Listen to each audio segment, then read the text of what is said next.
everything's working here. What's going on, Rob? Make sure everything. Oh, my light's not connected. That's why it's so dark. Amateur up here.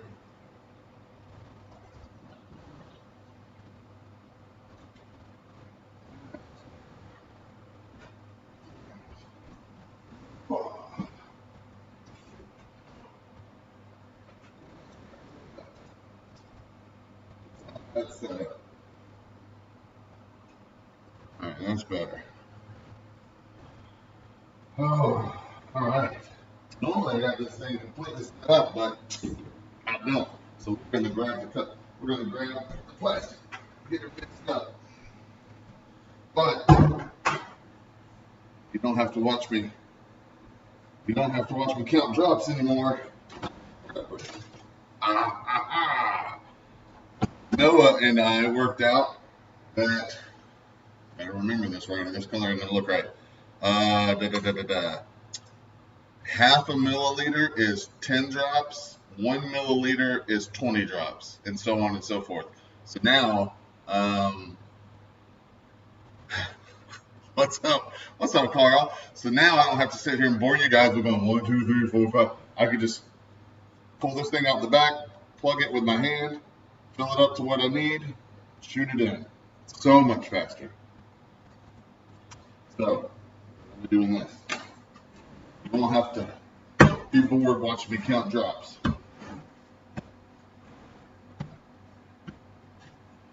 Oh, today we are doing. Probably gonna click off when I tell you because it's been like the last 3 or 4 times I've done colors. But Ghost Minnow, I can't keep it stopped. I keep getting ordered and orders and orders. I mean, I'm not complaining. That is not a complaint. Let me be very clear about that. But yeah, my pro staff have sold out on this color, and so that's basically all the marketing. Everything I have going on right now. Tin can sound. Yeah, I know. So I had a cable go out on me, and I can't connect my good mic. I don't have a cable for it. I have ordered one, but it's right now. It's unfortunately it's just the crappy GoPro mic. Sorry.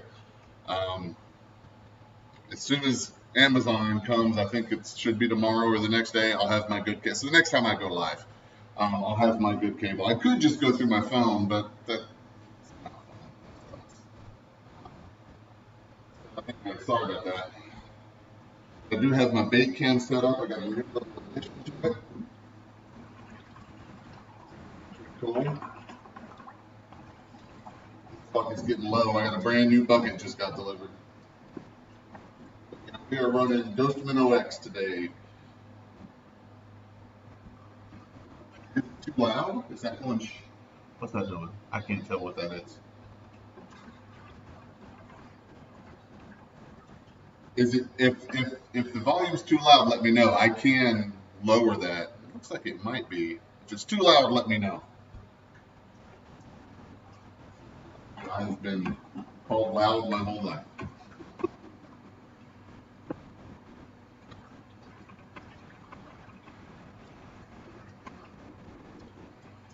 All right. Oh, good. I can get the recipe. How's everybody doing? Rob, did you get all this snow and stuff down there in the Richmond area where you are? We didn't get a lot, but we had some ice and stuff all over the cars. The grass is basically white. Roads are good. Volume's good. Okay. Just not quality. That is not surprising. It's GoPro. I know Carl can fill me on that one.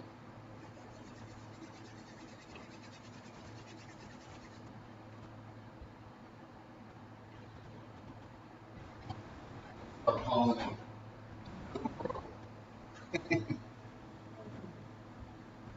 right. Come that out a little bit better. Oh, this is.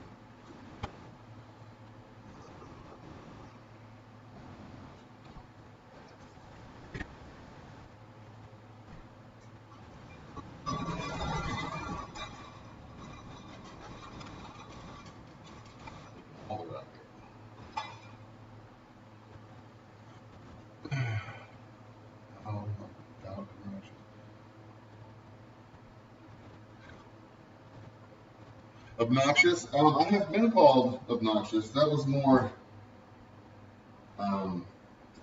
my youth.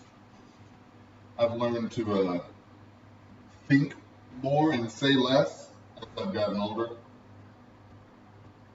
Some people in my life who might disagree, but they didn't know me when I was 19, and if a thought went into my head, it came out of my mouth. Matured a little bit, I like to think.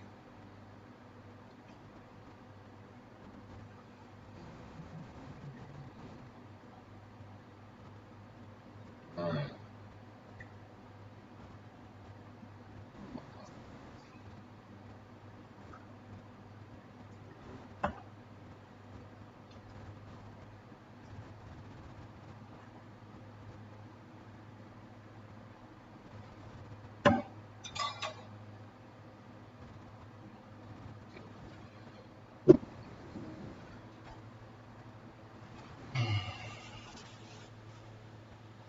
So,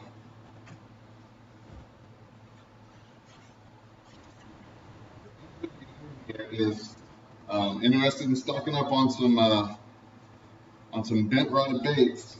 I posted this on my Instagram, but Jake's Bait and Tackle is doing a 15% off of everything they have in stock right now, because they want to carry some of my new baits and my new colors and everything, but as a physical location, they only have so many pegs. And they've actually got quite a few colors, quite a few, I think 3 colors on their wall that I don't even make anymore. So they definitely are looking to thin out some current inventory and start stocking. Jenny said she wants the rod wrecker for sure. I think she said she wants the tactical nuke, and I think they're going to carry the twitch switch too. So all 3 of my new baits they want. Plus, I haven't even bought the mold yet, but for you bait makers, I am going to get the cutthroat mold from AI, and Jake's is going to carry that. So they need to make some room in the old bent rod section. And for the entire month of March, it is 15% off. If you're not in the Winchester area, you can go to their website and use GetBent15, and that will get you 15% off at checkout. So, but it's while supplies last. Obviously, they're not going to order from me just to fill a 15% off request, right? So you got to get there quickly. And I went to their website just to double check because they're local. I don't go to their website, so I went to the website. I was like, "Is it jakesbaitandtackle.com or is it, like Winchester Genetics?" Or sometimes people's website isn't the name of their business. And I searched bent rod fishing, and it came up with a couple of my hard baits. Like my whopper ploppers, which were very popular. So I don't know if it's like an older listing or if they actually still have some of my whopper ploppers. But if they do, I would pick them up. They're really good. I don't paint anymore. It's a collector's item. But I'm not positive. I would be surprised if they actually still have it, but it's on their website. Liam's flat tying, new subscriber. Well, thank you for the subscribe there, Liam. I am. Oh, you said bait. So I'm focusing on mainly my customs today, and not even all of them. So I'm making Ghost Minnow X as I think it is my newest color. It's been. What's up, Nathan? It has been on fire for the guys who are willing to brave the cold and get out there and fish right now. Ghost Minnow X is probably it's shooting up to one of my most top-rated fish catcher colors. I don't think it's not a catch fisherman color, right? It's not voodoo. Oh well, this give me a chance to check out, make sure my bait cam's running. It's not that. Like that catches fishermen. Look at that color shift. It's like that's a sexy color. Ghost Minnow X, you'll see. It's not sexy, but it really mimics a dying bait fish, and man, guys are crushing on it right now. So I will be doing it mainly in my minnow style baits. we'll be doing the rig, pre-rigged for sure, the rig unrigged, 100%. I actually have some of those. Here I can show you.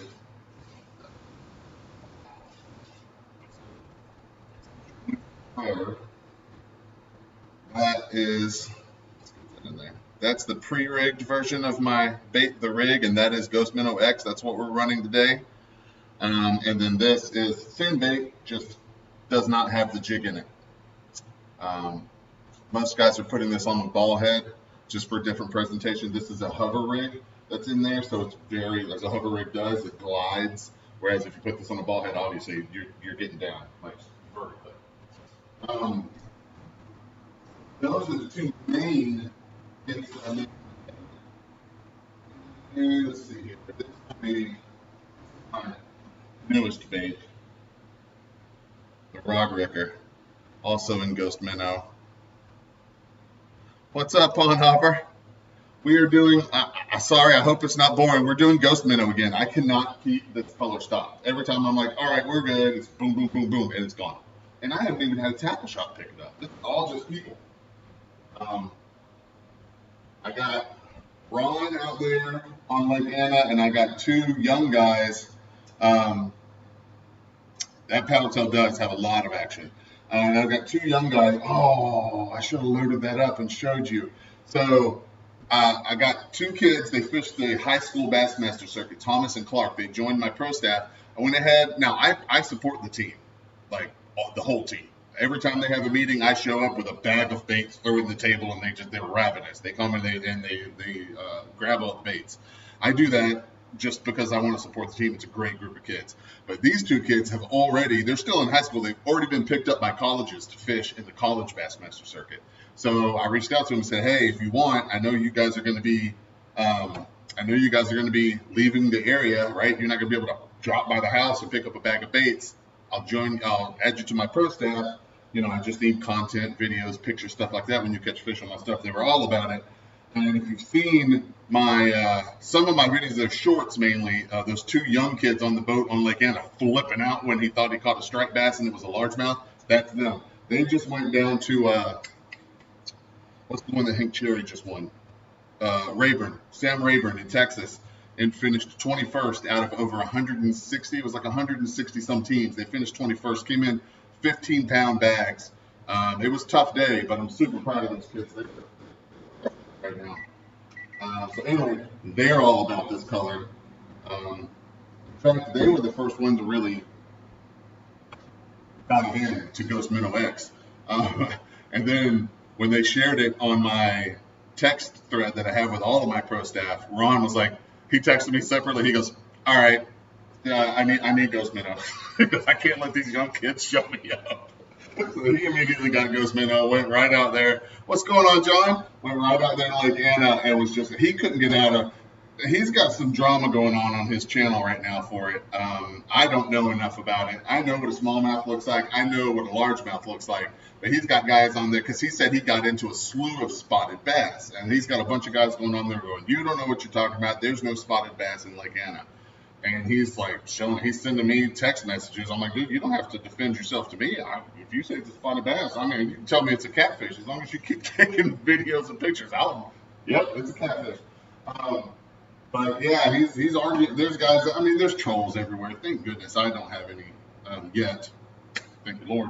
On my channel, everybody here has been great. But anyway, he got into a lot of small bass. We'll say that.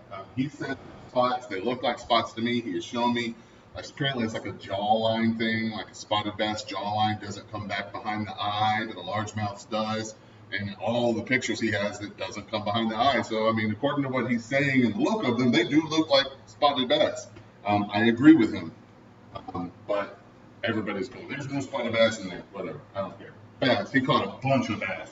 One of the videos I put out the other day of just him just landed, and I named all the bass. If you saw that, I tried to give them funny names. That was 1/20th of the bass. I mean, they were small. A lot of them were small. I didn't put the dinks in there. I put all of its bigger fish in that video, but man, it's just getting bit. This color is just getting bit. Where it's still really cold. I want to say Thomas and them went down to Sam Rayburn, and they didn't have the same success. It's warmer down there. The bass have moved up shallow already. They're catching them in 5-10 feet of water down there. So very different situation down there. It didn't have the same effect that it's having up here right now, where the water temps are still really cold. Color, and we're going to make a lot of them. Because honestly, between you and me, I'm sick of making this color. I've been doing micro batches. I'm just going to do a big old batch. And watch, now it'll be too late. I'll sit on it all year because water temperatures will. So it is an awesome video. You're right. Yeah, awesome video. I mean, you could have kicked me in the shin and told me I was fat, ugly, and my mom dressed me funny, and you couldn't have gotten a smile off my face when they sent that video to me. I love watching people get excited about the fish that they catch when they're. I mean, I like it, period. Especially young kids. I'm in my 40s now. To see a young generation that's not just sitting there with their eyes glued to the TV playing Xbox or PlayStation, but is out on a boat, not with their dad, like they're taking the boat out. They're like, I think they're 16, 17. They got their driver's license. They're hooking the boat up and gone. Driving 2 hours, launching a boat, out there fishing. I'm just like, it makes me just like, yes, there is hope. There's hope. Both of them. Thomas Newman and Clark Kelly, they're solid kids, really solid. Some of the most respectful kids outside of my kids that I've ever seen. My kids didn't have a choice. They would be respectful or they wouldn't be. But yeah, Thomas and Clark's parents are obviously doing it right because kids don't naturally do that. You gotta teach them. Oh, come on now. I blew these lines out. That shouldn't be happening. Carl, I need the deleters. Did any of you catch the air vice build with Carl the other day? That was a fun video. Air vice is working great.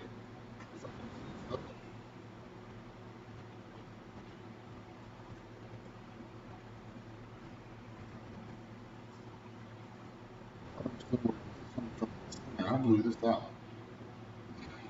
I got a whole big huge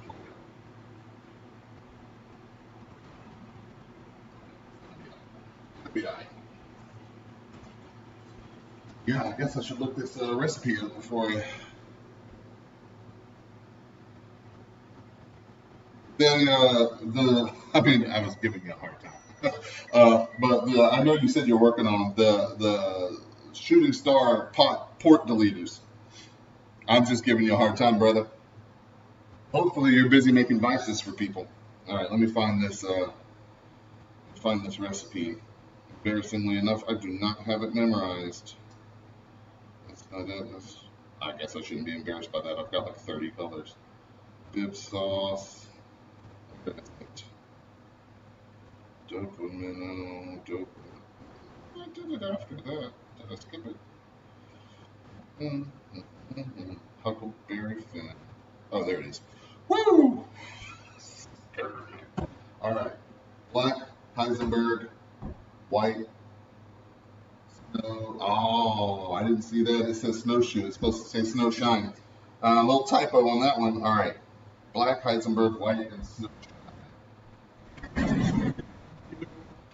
Black, Heisenberg, white, snow shine. All right. And if any of you are getting bored with these same old colors, lucky. I got some new toys. I ordered more plastic. Filet, multi-milk, which I try to get 5 times. I talk every time.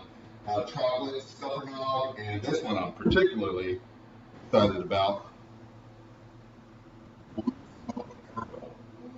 You know we're going to do something cool with that. All right, and those are unopened. I have never even shaken them. I haven't put the tips on them yet, but I'm excited about them. So I will be doing recipes with those very soon.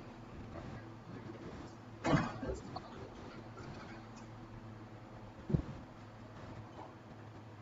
can't hear you. The lathe is running.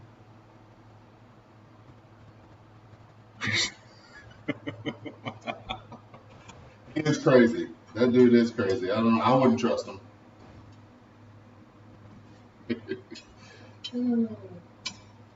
All right. 4 minutes on this, and let's shake these up.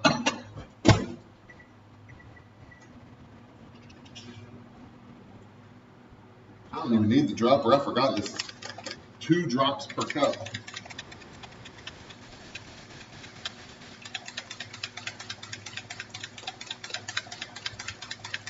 I used to do that, Rob, and I probably will again. It's just I ended up at one point I had over 40 recipes, and I just decided to do them on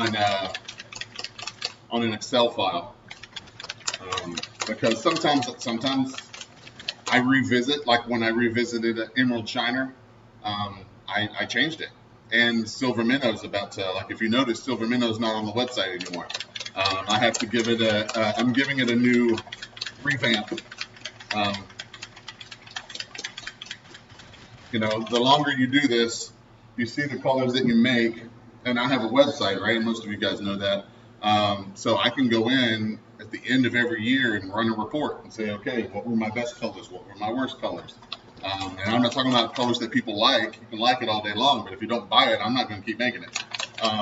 So it's all based on sales. So I go in there and I run those reports, and the ones that get a lot of sales, I don't touch. And the ones that are seasonal, but during the season they get good sales, I don't touch.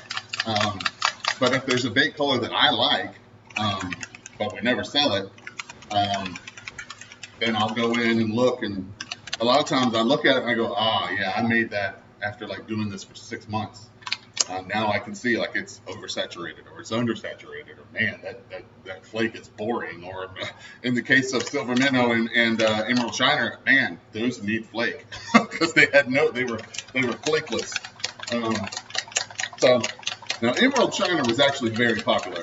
I took a risk updating that one, but it was because of this thing. Shooting star. You will never get every piece of flake out of your shooting star. It's just not going to happen. And it will go into the next bait. So if you have baits that have no flake in them, and you get a stray piece of flake in, I mean, it doesn't matter to me. It might not matter to you guys, but it matters to a lot of people. They'll look at it and go, nope, and they won't buy that. I watch them at shows, look, and then pick one up behind it and put it up. And I know it's because, yeah, you can see a flake. None of the other ones have one flake, and they don't want it. Ooh, electric chicken. What's going on? Are you fishing those in salt, or do you fish those for bass? I fish electric chicken for bass sometimes. It's good, but I know that's mainly a salt color.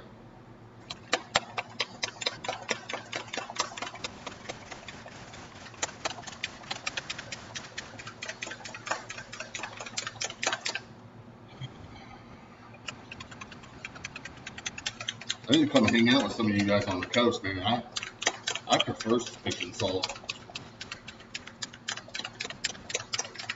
It's just something about it. If I go to a lake and I get a bite, I can almost tell immediately what it is, right? It's either a bass or maybe a catfish. Tell by how they hit, how they fight. Oh yeah, crappie.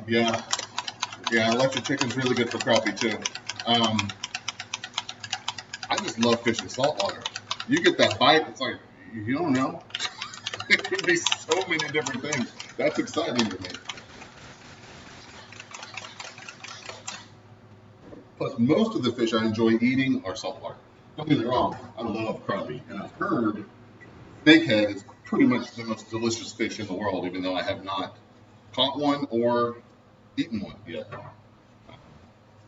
Love me some trout. Don't get me wrong.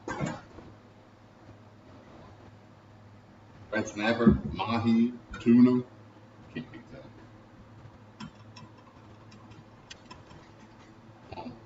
Yeah.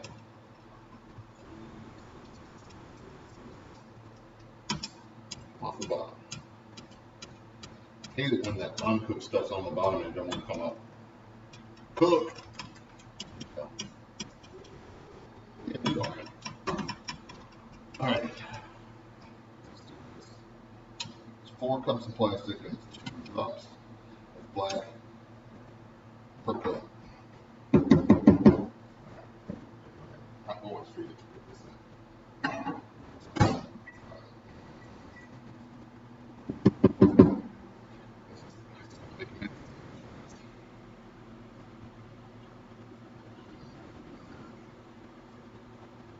Oh man, me too. Flounder. Yeah, I forgot about flounder. Flounder's money.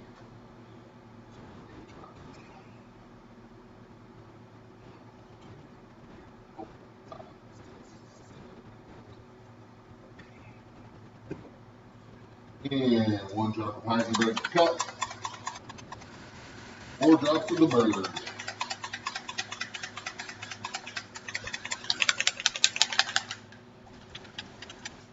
Yeah, I love me snapper. What is it? When we go to Panama to visit my parents, 4. What is it? Corvina?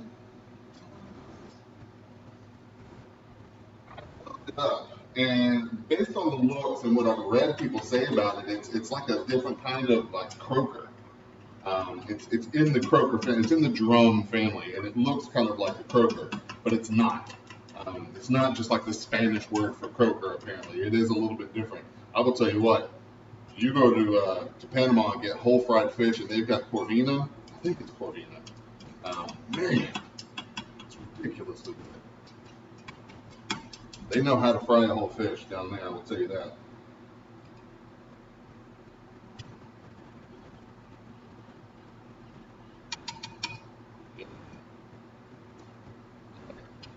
What's my flake? 1/64th of the black. Oh man. Circle B, royal blue. Funny, I got the .015. It's so good. Cheat sheet here. Okay, 1/64th is there. So times 2 is the 32nd. Times 4 is the 16th, right? 2 of these is that. 2 of these. Oh wait, that'd be that's an 8th. So 2 is 32nd. 2 32nds. So no, that's right. 16th. 16th. Not strong in math. Not strong.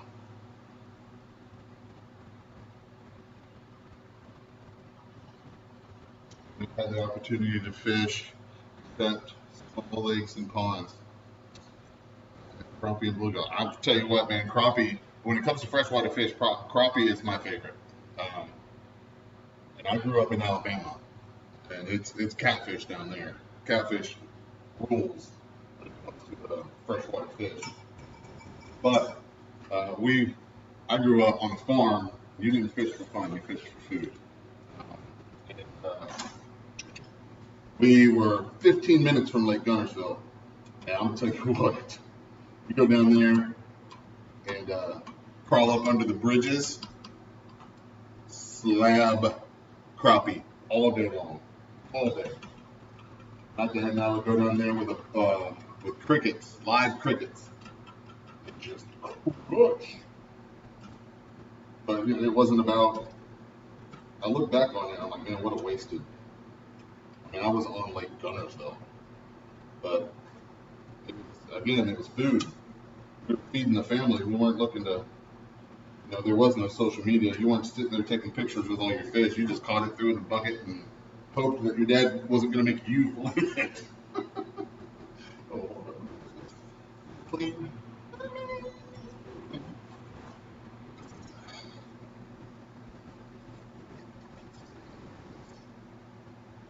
Oh, God.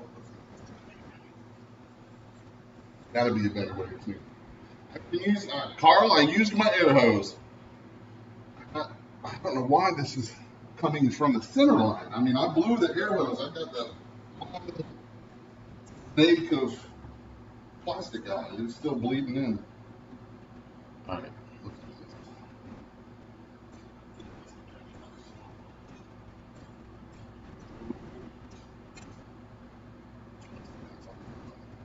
How well it goes when you put it up. Just work working out. Get in there. Get in there. Come on.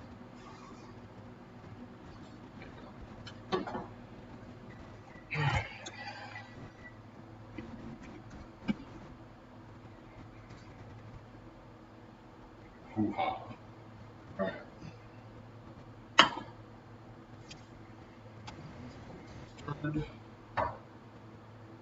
4 more minutes and we're cooking.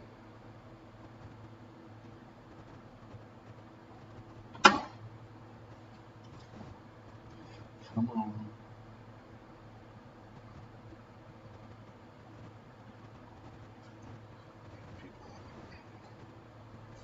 Oh, I'm gonna do Noah, I thought. How's the wife doing? She's doing good. Loving her. I assume you're asking about her venturing out on her own and starting her own business. She is absolutely loving it. Just so excited. All of her clients are excited for her. She's booked solid, like solid. She's had some clients come back that had left before. And don't get me wrong, I'm not talking trash about the place that she lived, that she worked. She worked there for 10 years, and she loves the owner dearly. She loves the coworkers that she left behind there dearly. But it was it didn't really fit her. Like everything there was just kind of dark. Everything there was like that alt lifestyle type, like everything was, and that's just not her, right? She's conservative. She doesn't do mermaid hair and all that stuff. And we're both believers. And there's just a lot, like it was just a dark environment, right? The art was dark, right? Edward Scissorhands was like one of those, like holding up a jail sign, and his prison number was 666. Like that was on the wall. Like it was just stuff like that. She just didn't like, and she lost clients. She didn't know it at the time, but she lost clients because of it. You attract people that are like you. So she had conservative Christians coming in there to get their hair done, and they didn't like it. They didn't like the feel. I hate this word, but it's the right word. They didn't like the vibe, so they left. And when she announced, and listen, some of this was like 6, 7, 8 years ago. And when she announced she was doing her own thing, many of them reached out and said, "Thank you so much. Book me immediately. What's your next spot?" And she's picked up like so many clients that are coming back to her because they just didn't want to be in that environment. And I don't blame them. All right. Again, not talking trash. It was a great place for her to make a name for herself, and she did. It was a great place for her to build up a client log, which she did really well with. Small silver, that's it. But no, to answer your question, later, Rob, doing really well. Thank you for asking.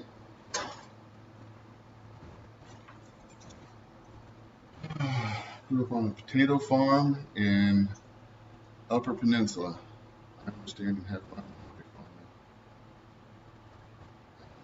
now. Have my own hobby farm now. That's cool.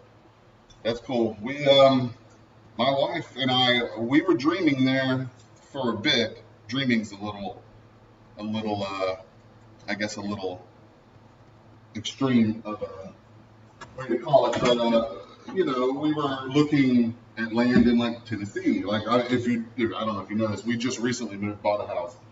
Moved from Winchester, Virginia to Inwood, West Virginia, and for a while there, we were looking to go to Tennessee. We wanted to homestead, like we wanted to do it all.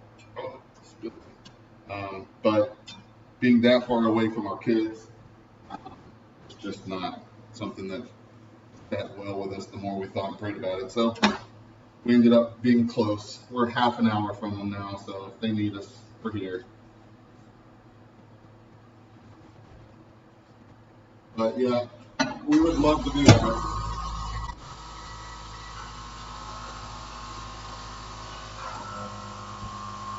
What's that all about? You better calm it down. I haven't even used you yet. I'm dramatic over here.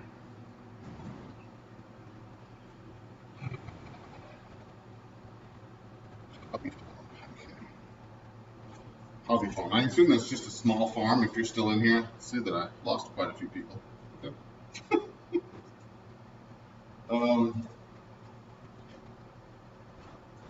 Assume that just means small farm.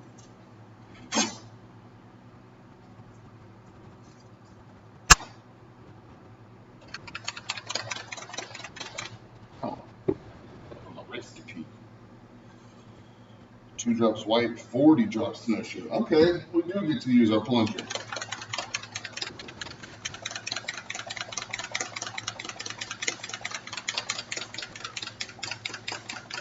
We definitely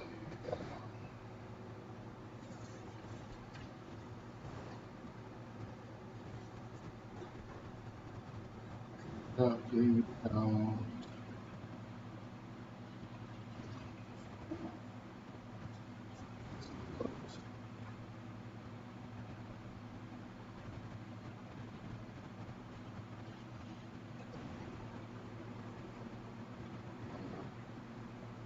Get out.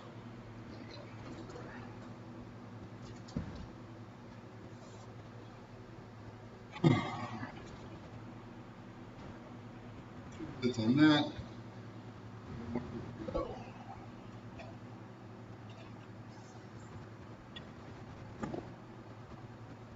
All right. Hold joint.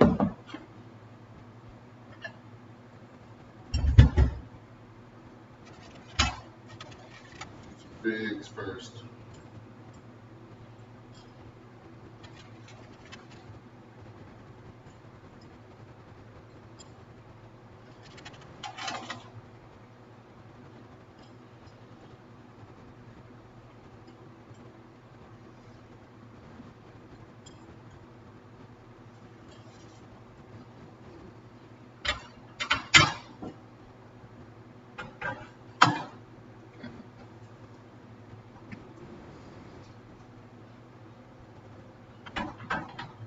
What else were we doing? Tracer shad.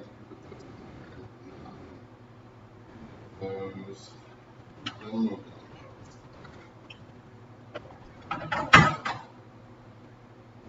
unRIGged.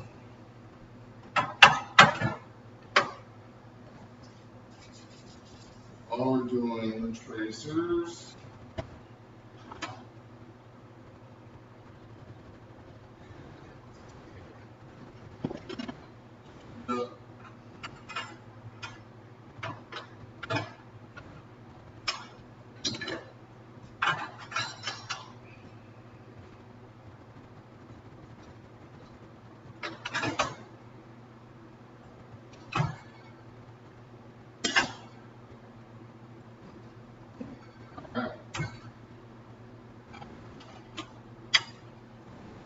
These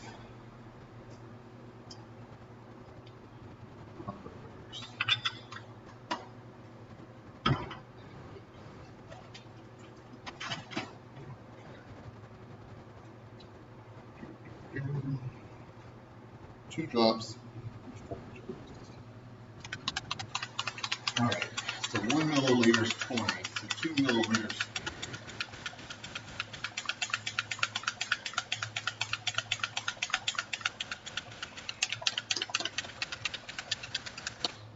So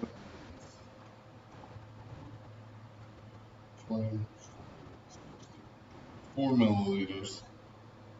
Oh man, cup.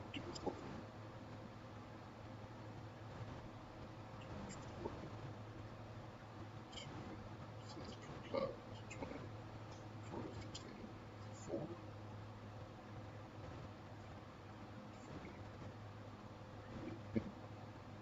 No, it's not.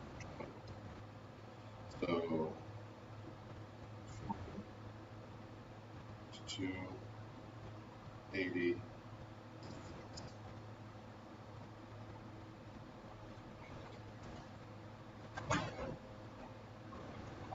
Ooh, that was hot.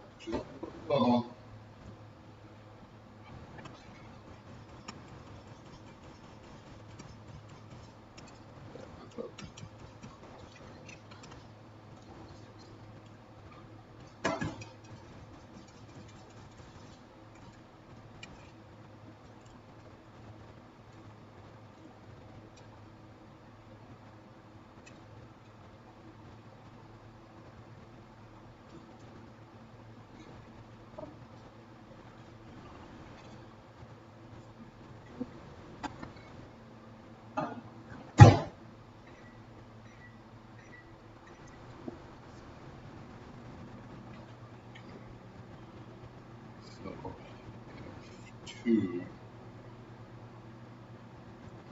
Cut.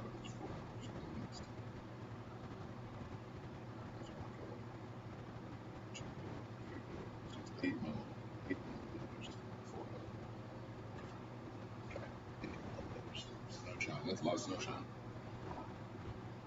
All right.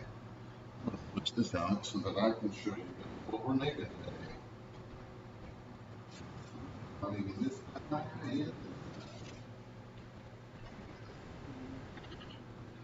All right, everybody. This is what we are making today.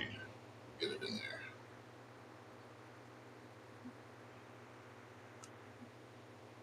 there. Okay. Back. That is unrigged. And then this one, as you can see, is pre-rigged.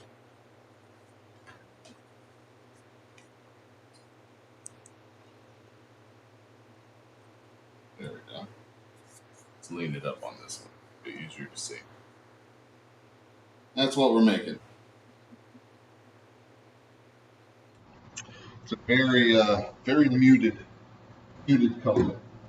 Supposed to represent a dying bait fish. Oh, here we go. Chickens, gardens, ducks, turkeys so far. Pick the temperature myself. Got a whole college here.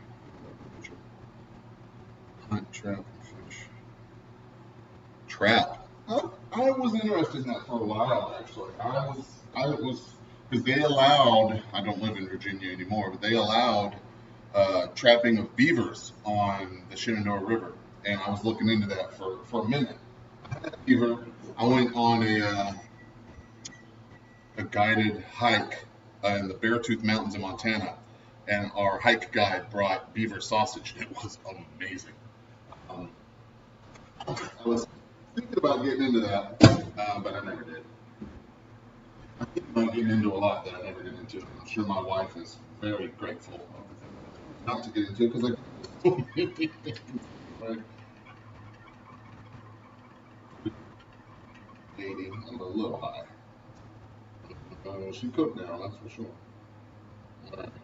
So we're going 8 milliliters of sunshine. Let's get that out of the way. First and foremost.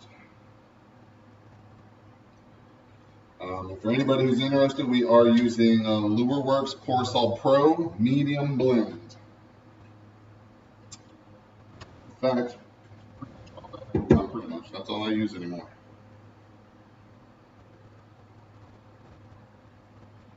Alright, so I'm going to pop that there.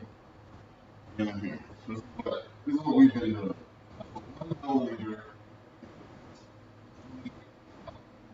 20 drops.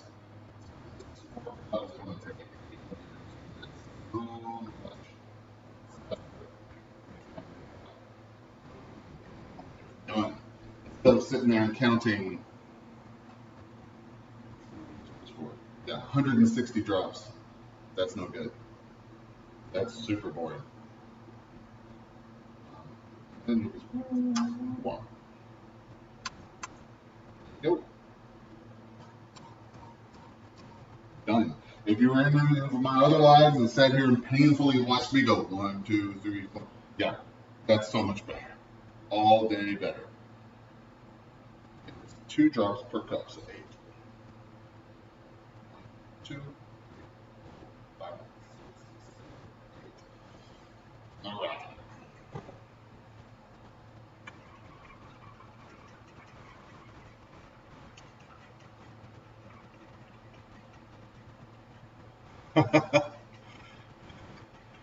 If you want some help. Oh, don't throw me in with a good time, Carl. I love it. I've never, I mean, okay, so I've had elk in like beef, you know, like jerky style and like beef stick style. You go to like outdoor shows and they're like, it's elk, but I'm like, okay, well, I've had deer. I used to hunt deer, and that's venison doesn't taste like deer. They're so heavily loaded with all that stuff. So I don't expect that the elk that I've eaten tastes like elk. I've always wanted to have it. But I know that they're also heavily regulated. I think you can only get like a couple, like every year, or depending on where you're hunting them. So I certainly would not ask you to send me any of your elk.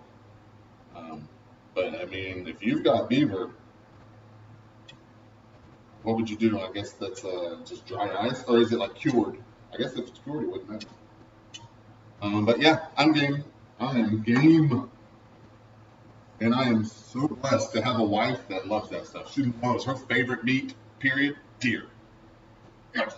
I found it out. I was like, girl, this was our first date. I almost said, I'm going to marry you when she said that. And I was like, okay. I found me a good one.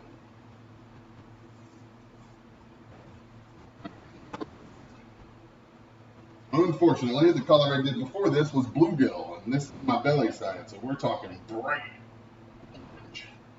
That will definitely throw this color off. So I gotta try to get as much of it out of here as I can. Plus, it's definitely gonna have some black fleeting. Sorry, what I could do. Get it out at least.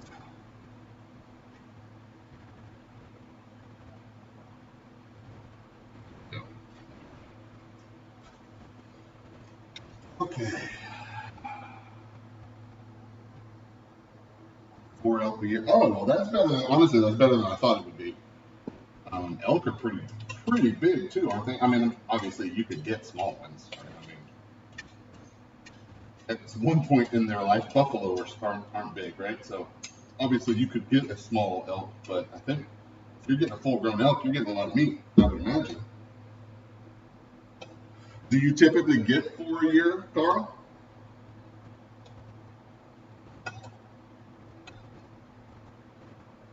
Or that's just what they allow? Like,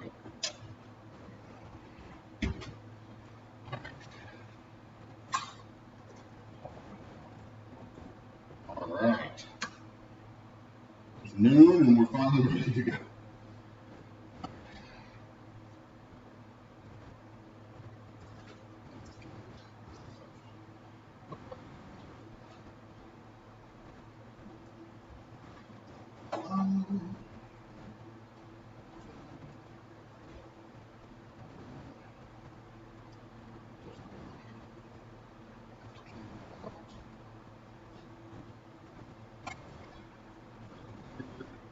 Oh crap, I didn't put the flake in. Alright, that's okay. How much did it take? Fourth. Oh, it's the same. So it's 16th. No problem.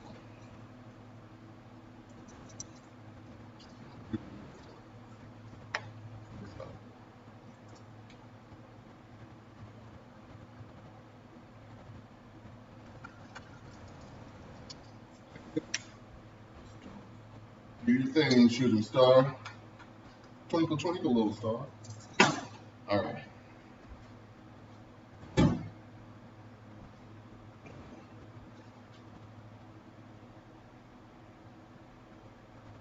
Blue whitetail a year. I think they allow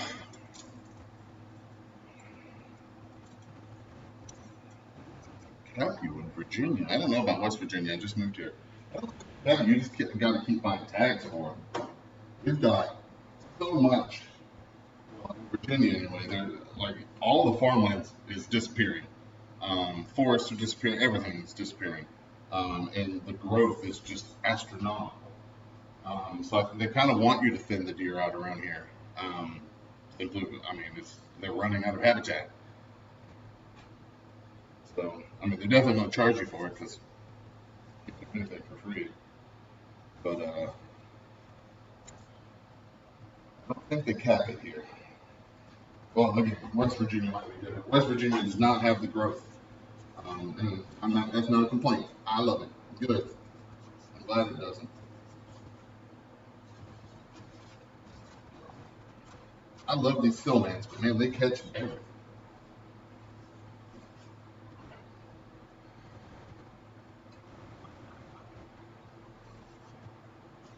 You're going to carry them out, I bet. I missed something? I think I did it up there. There's that big. Yeah. Oh, heck yeah, they get big, yeah. I know they get big. They definitely do. Both within an hour last year. First one was 50. Revolver. Okay. I've never heard of anybody taking a deer with a revolver. I'm sure it was big enough, obviously, but I mean, I used to have a friend who hunted them with a 22 Magnum. That's just not. I used to give him crap for it. That's not right, in my opinion. He was a crack shot. I watched him drop deer with a 22 Magnum, and they were at full sprint. Shot. I'm like, dude, you need to. That's not right. You could easily just wound that deer and then just walk around hurt. All right. We got rigs, unrigged. We're gonna do that. That's what we're gonna do. That's on camera. So, just to head this off, guys, I did try to get a secondary camera over here instead of my bait camera, but again, my cords are too short. I had like a 8-foot cord just crap out on me the other day. It just quit working. And that's what I would have hooked that camera up with over here, so that when I came to shoot baits, looking at my back. But I'm only shooting 1, 2, 3, 4 molds, so hopefully it won't too much time. Oh, I guess I'm not even really out of frame. It's just not paying attention.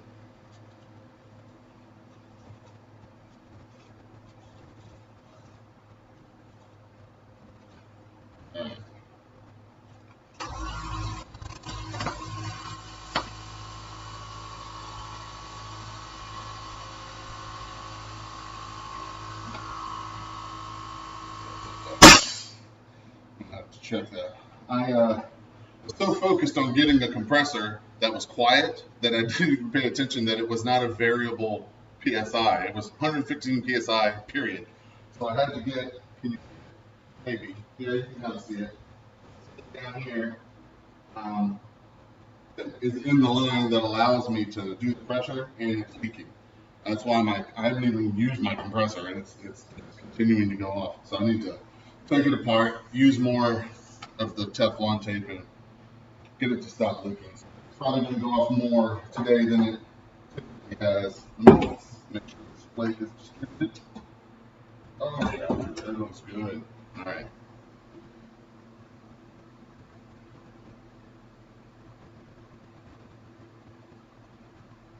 Nice. Well, thank you for your service. That's awesome, man.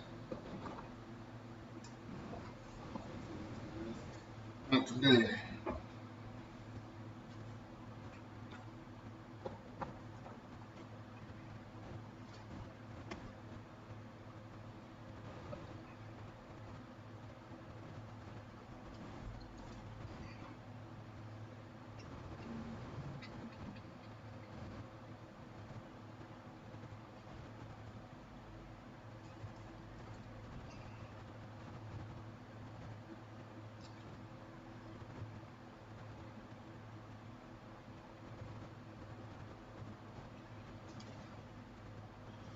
Tracers first, just in case.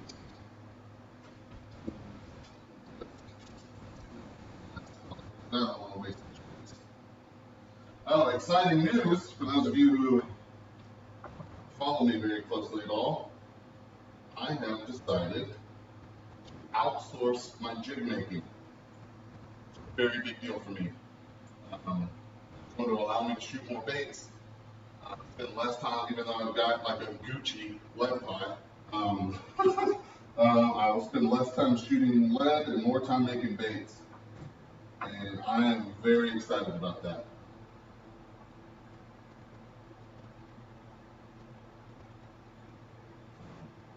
The hover jigs will look a little bit different, but same hook, still BMC hooks, very sticky, still 8th ounce. Honestly, I think the jigs I think it's an improvement. I'll see if I can get it on the computer. Or I guess I can just pull it up on my phone and put it in front of the camera. I mean, it's not great, but I can do it.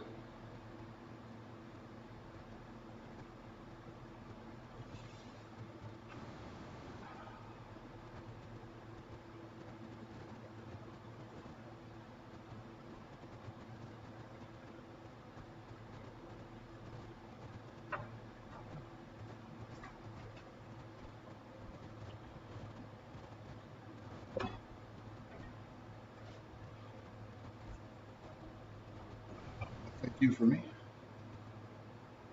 Oh, thank you for your service. Yeah, yeah. I very pro-military. I did not serve. I grew up on military bases, had parents who served, and was just kind of turned off by it by the time I was old enough to do it.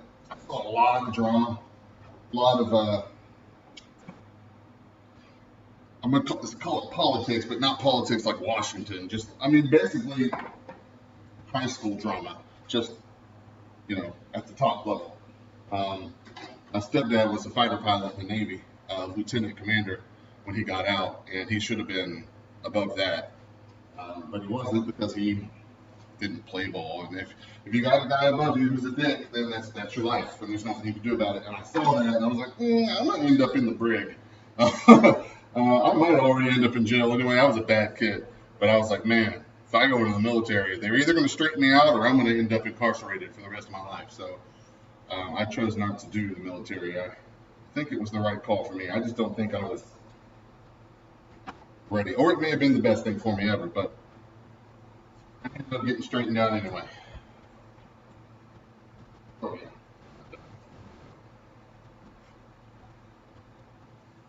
Top that last one off and shoot some.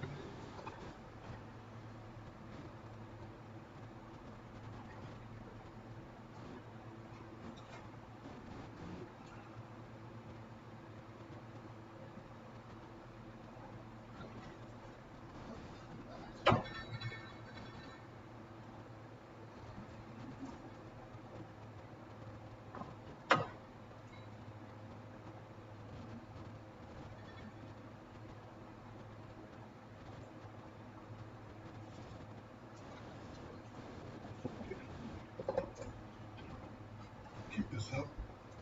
I'm gonna split, shoot some more colors. All right, man. Catch you later, brother. Thanks for popping in.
Welcome back, Rob. Literally just finishing up the first round of shooting, so didn't miss much. Haven't even demolded a bait yet.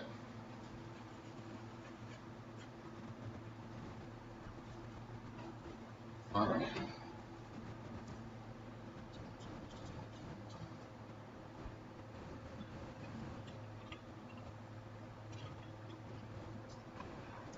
Anybody in here familiar with the app Whatnot?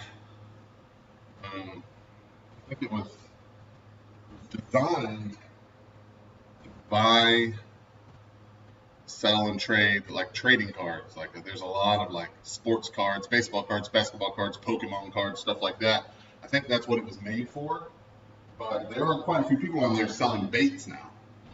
You don't have to do it for cards. You can sell. Mold in the arsenal. Well, I don't know. I don't know what you've seen. I do have new molds for this year, but nothing new within the past month. It's Rod Wrecker, Twitch Switch, and the Tactical Nuke. Those are my three new ones. I am going to order the cutthroat shad, cutthroat mold, cutthroat trout. Is it just cutthroat shad? I don't remember. Angling AI, the cutthroat 6-inch like mag draft looking bait. I plan on ordering that soonish. But no, nothing brand new mold wise here. No, but for whatnot, so here's what I'm thinking. I don't want to make my YouTube channel, you guys, and my videos overly sales oriented. But at the end of the day, the fact of the matter is, if I don't sell baits, I can't do this anymore. And you know, sales are fine. I got tackle shops, websites picking up, but this takes a lot of energy. Not this. I'm making baits. Doing this took 20 minutes to set up. But the videos, the color build videos, which is where the value of my channel really comes from, those custom color build videos.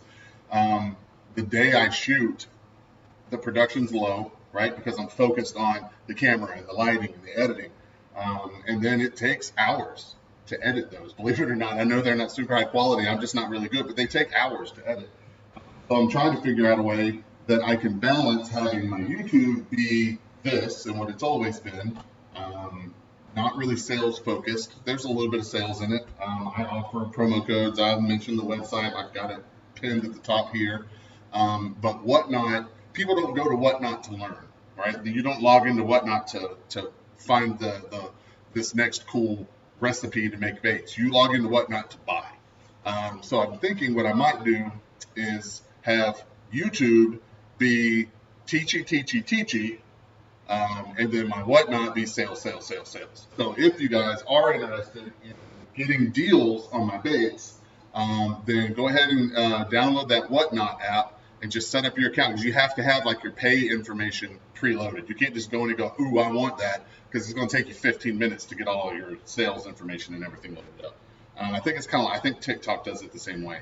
So you go in, set that up. If you're ever interested, just know that if you see me on a live, like if I was already doing this, and this is coming probably within the next couple of weeks, but if you see me on a live today and you go, oh my God, I want that bait, I want that color, it's going to be for sale on the Whatnot that Friday. Well, I think we're going to do Fridays, because I'm still going to be doing this on the Whatnot. I'm going to be selling baits that I'm making, but Whatnot wants you to ship them within 2 business days. So my workaround by still letting them cure is I do my Whatnots on Friday night, because Saturday and Sunday aren't business days. So they'll be able to cure Saturday and Sunday, and then my wife is always off on Monday. So Monday mornings, we'll print shipping labels, print SKUs, package baits, all that, and take everything to the post office and get it shipped out from Whatnot. So if that's something that you're interested in, I'm just Bent Rod Fishing. I think it's just either that or Bent Rod Fishing USA. I think it's Bent Rod Fishing USA. Download Whatnot, check it out. You can follow me. I will announce when we're doing them. I think we're going to do them. It won't be every Friday. I think it's going to be twice a month. So maybe every other Friday. Not maybe. That would be twice a month. Every other Friday. Once it starts, I'll let you know. But if you're interested in like getting some of these baits, because obviously like you don't have these. Like you guys can't make that. That's my custom mold, right? The rod wrecker is my custom mold. The twitch switch is not. Sorry, I almost said it's my custom. That's not. That's bass tackle. The tactical nuke is my custom mold. The Mogombo is my custom mold. So if you're wanting to get these colors in baits that you can't do yourself, that's going to be a place where you can go and get them. And Whatnot's all about like running deals, right? It's all about sales and even periodic auctions. We start a bag of baits off at 50 cents, and you may get a bag of Mogombos that sells for $12. MSRP, and you may get it for $3.50, right? So we'll be doing stuff like that. So if you're interested in stuff like that, I'm going to at least take a swipe at that, and hopefully that will help. Yeah, exactly, Rob. You said it. Hopefully that will help me balance content creation and turning some of that into sales, and then I can justify spending all this time doing these videos and whatnot, so I can continue to do them for you.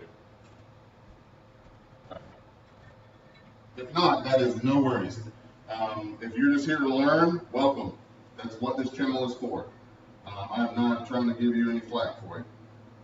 Apparently, Whatnot's very good at pushing your stuff out. You don't have to have followers for it to go, hey, you should check this guy out. Like, I don't follow anybody on Whatnot, and I'm constantly getting, hey, this guy just went live selling baits, because it knows that I'm interested in baits. So It's no big deal. Don't feel bad if you're not in it. You're just here to learn. Awesome. Because I'm here to teach as much as I can anyway. See how these turned out.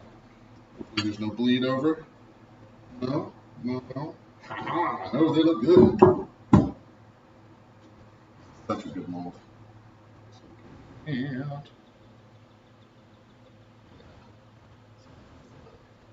see how that fills in? Fills in around the hook shape. And normally around the time. Yeah.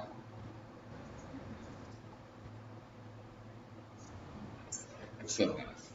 Okay. And if you're thinking, oh yeah, whatnot, I may have to look into that. Just so you know, the bait that I will be like really pushing is the rig. Like I'll have a shop where like the Mogambo and the River Rig and the Tracer Shads are, but the bait that you're going to see me making and selling and doing the big deals on and trying to really get out there is the rig. I have been doing some consultations with people who help businesses grow and scale, and they've looked at everything that I'm doing with my customs, and all of them, hands down, have said, you need to focus on the rig. One of them said, stop making every other bait, period. You're wasting your time. If you never made another Tracer Shad, bent rock would be better for you. That is what he said. That doesn't help with content creation because nobody wants to log into a YouTube channel and see the same bait being made every time. And I explained that to him, and he said, no, I get it. I'm just telling you. Think of it like the Banjo Minnow. When the Banjo Minnow came out, if you're old enough to remember that, they didn't sell anything else. It was the Banjo Minnow.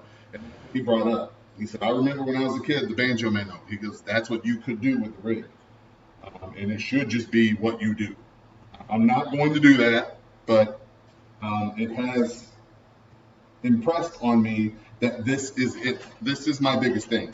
Like right now, minnow fishing and forward-facing sonar, whether you like it, hate it, or indifferent to it, is not the point, right? It is the future of fishing. It's not going to go away. And now that it's becoming more affordable, more and more people have it. And if you don't have it, and especially if you're fishing tournaments, if you don't have it and you're fishing a tournament, you're not going to win. I hate it. I hate it. I don't hate forward-facing sonar, but I hate that that's the case. But it's just the reality of the situation. So you could get lucky, and you could get lucky, but you won't regularly win. You won't do well in the long run without it. And that's just how it is. So this bait leans into that. Minnow fishing has blown up, and hover rigs have blown up, and it's all because of forward-facing sonar. So I have a bait that only I sell, that only I have a mold for, that's extremely... You never used the Banjo Minnow? Man, you're missing out. I remember the Banjo Minnow. That was one of the few things my dad got sold on TV. He bought like a whole big box of them. We had every color, and they were money. I've actually had... Sorry, I used this light to see if I can... I'll fish that one. Yeah, my dad never got sold anything but the Banjo Minnow. I remember that. What I was going to say, I got a pro staffer, Daniel Litwin. He fishes for JMU. Sorry. You really need to calm down. Ugh.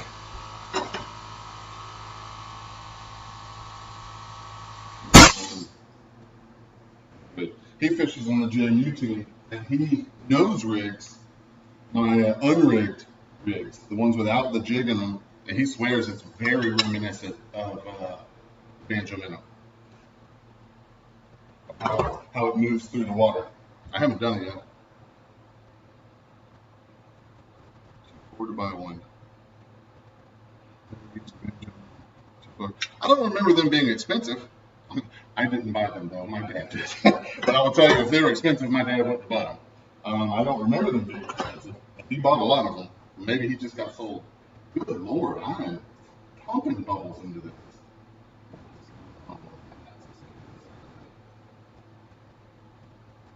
Point out of that. That's good. Oh. first round. I always have issues on the first round.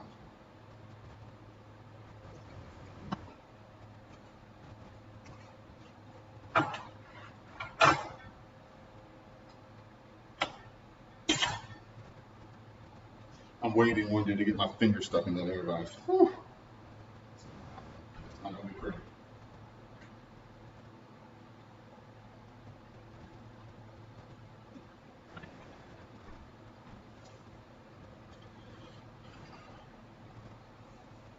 Were they expensive? I got me.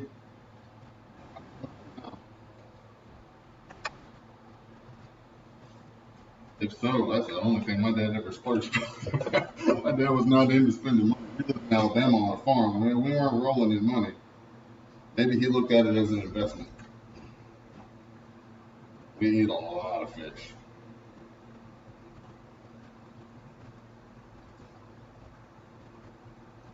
No, actually, no issues with color mixing.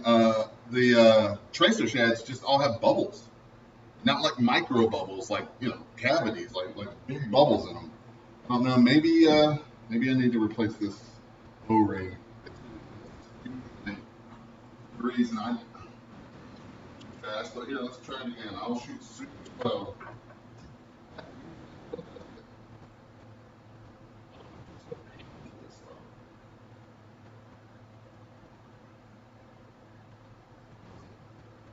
Air bubbles in one tracer in the back mold. I need to replace it. Oh crap! I don't know where my O-rings are. There's still so much stuff on the move I still haven't located.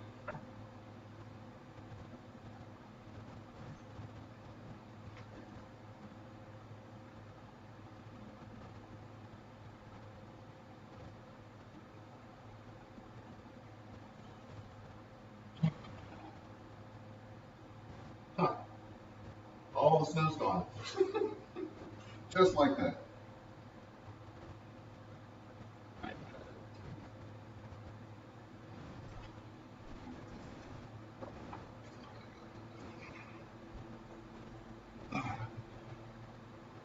I definitely didn't shoot too fast on that one. I mean, I guess maybe in the first one I could have, but I don't feel like I did. I'm a little bit more focused on it now, though, because I had so many bubbles. So.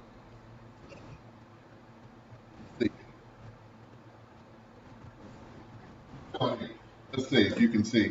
I don't know if you guys realize this, but I just saw this the other day. You can actually use your fingers and zoom in on these things.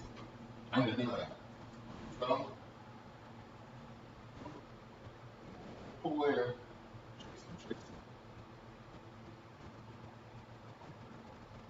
I think I saw the preheat mold thing on there. Preheating is only going to help you with denting. They're not denting. It's air in the paint.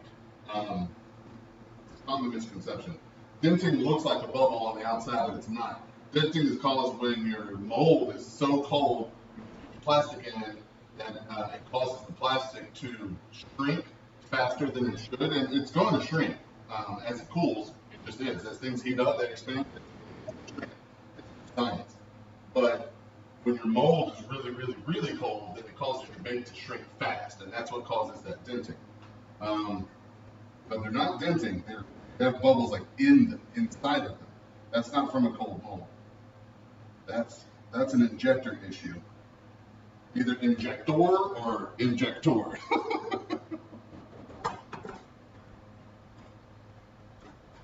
But they should be good now.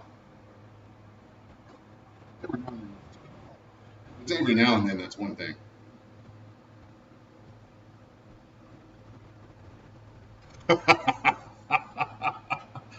See, I like having regulars, but I guess there's the downside of having a regular. Like, uh-oh, Daniel's yapping. He's about to make a mistake. And if you can't tell, Rob's here a lot.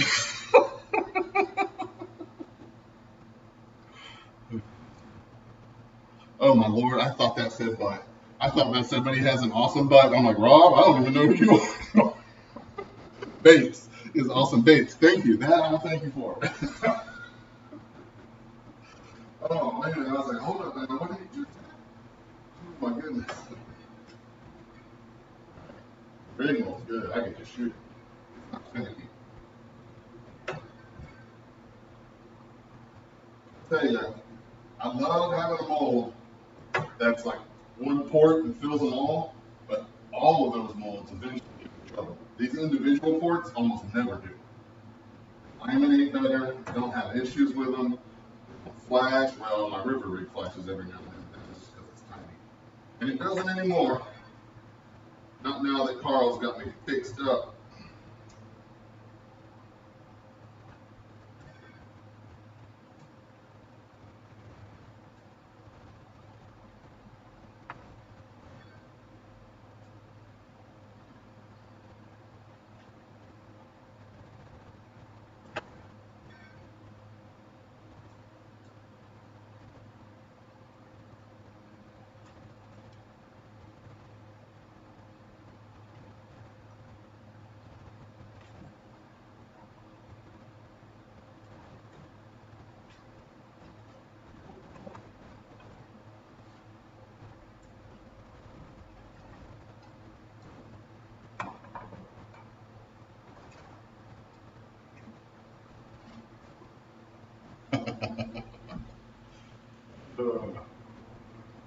I know you do. I know you do, brother. I was telling my wife when we did the Jake's Bait and Tackle show that you came to. I got home. She said, "How'd that show go?" I said, "Good." And she said, "Did that guy? You're that guy. Did that guy from Richmond show up?" And I said, "Yeah, he did." And I said, "Actually, I met a couple subscribers there." I was like, "But yeah, Rob definitely showed up. When he said he was going to show up, I knew he'd be there." She was like, "He was the one from Richmond, right?" I said, "Yeah, he came to Richmond. He lives in Richmond or just outside of Richmond." So anyway, I started chuckling. She goes, "What's so funny?" I said, "Well, Rob comes up, and I'm standing there talking to Jared." I said, "When Rob walks away, Jared looks at me and goes, 'Pretty messed up. It took you to get him here. He's family, and it took you to get him here.'" Oh, I will be giving Jared a hard time for that for a while. Playfully, obviously. I love Jared. Heck of a guy.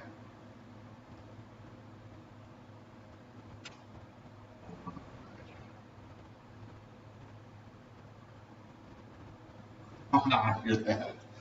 Golden years, baby. So you think you might be pulling in some air when you draw due to the O-ring? That's the thought, or you could be getting some in the line when you push. Honestly, I've never really questioned it. Like, I haven't really thought about why that's the case. It's every single manufacturer. You talk to M2, Bass Tackle, any of the companies that make injectors, and you tell them, like, I don't understand why this is happening. They'll all say you need to change your O-ring, and I didn't even know that was a thing. And then when I went and looked, my traditional injectors are N2. I got the N2 injectors, and when I first got them, they were great. I mean, it's still great. I'm not saying that it's not great anymore. But then when my O-rings ran out, I didn't even pay any attention to the fact that when I opened it, there was a little bag of O-rings in there, and I was just like, "Huh, weird." And so I reached out to him. I'm like, "Hey, this doesn't make sense. Like, these things worked great, and now they don't." And the guy said, "Well, have you changed out your O-ring?" I was like, "What are you talking about?" Goes, "Oh, you're new." I'll never forget that. I was like, "Yeah, I am." And that's what he said. He said, "Your O-rings will wear out. You're going to have to get new O-rings." He said, "We sell them. If you run out, you should have gotten some in your box." I happened to look through because I'm horrible about keeping my shop tidy. So there was a pile of boxes in the corner. I went and looked, and sure enough, there's a little plastic bag with a bunch of red O-rings in it with an N2 sticker. Took one of them out, put it on, shot a mold, perfect. I was like, "Oh." So I hadn't questioned the science. Is it when you're drawing or is it when you're pushing? I don't know. But that's typically the case. I have a bunch of O-rings for my shooting star injector as well. I just don't remember It's not that I haven't found them. I probably have found them. I just, oh, no. I just don't know where to put them. I haven't been working in the shop long enough to know where everything is. Anyway, I think we'll get by today. Well, let's look, because we're about to find out. Those are ready. He deserves it. Oh, Jared. Oh, I love me. Jared, Jenny. I think it took a while for me to grow on Jerry, honestly.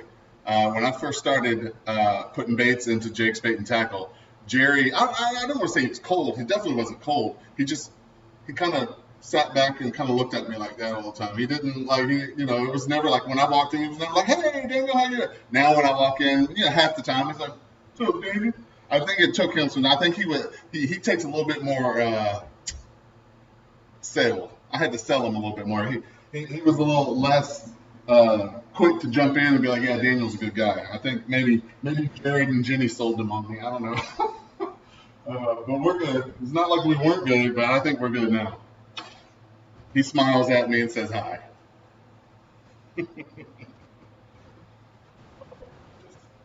People.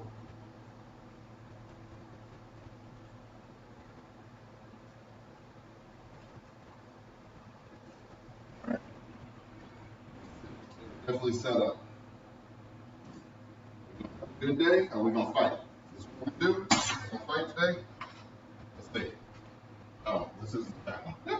Let's do the back one first. This one was so slow I felt stupid. This has bubbles in it. I need new O-rings. Oh, here we go. Alright, let's see. I don't see any there. Perfection. Let's see. Zero bubbles. So, yeah. Rob's right. I was yapping. Shot him too fast. Oh, you want to see what I was talking about, though? I don't know. Let's see that one big flake? That's because of the shoot. That is that big flake right near the tip. You can probably that right there. That's not supposed to be in there. That's from bluegill. That's what I'm talking about. Less noticeable. Just have a bait in your hand and pull a flake. Although this one is a little bit. I'll send those to Ron. Okay. All right. So hopefully all of these are good.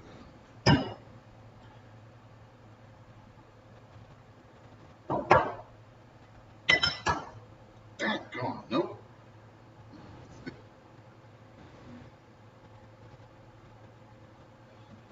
Right there. Yep. See them on the edge.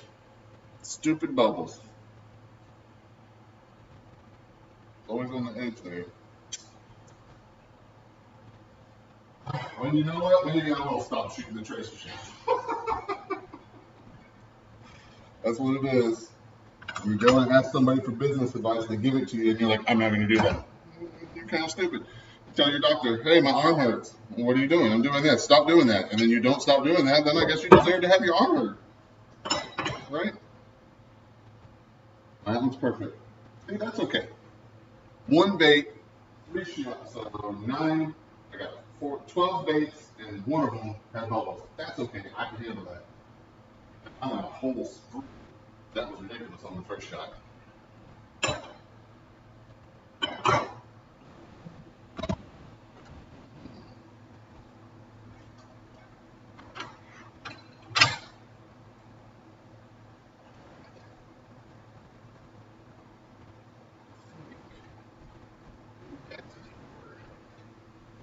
Sorry, guys.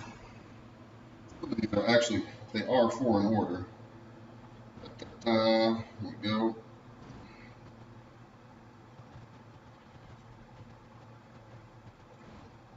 Orders.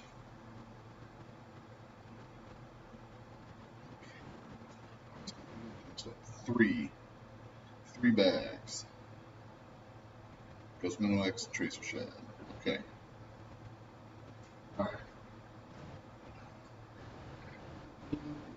Bubbles. That'll get him. more for stock, and then we'll just focus on these puppies.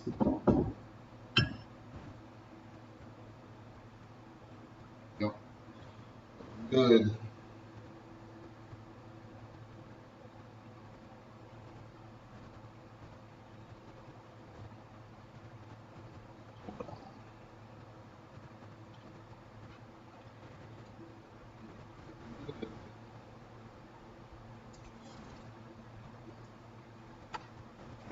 We're going to go 15. So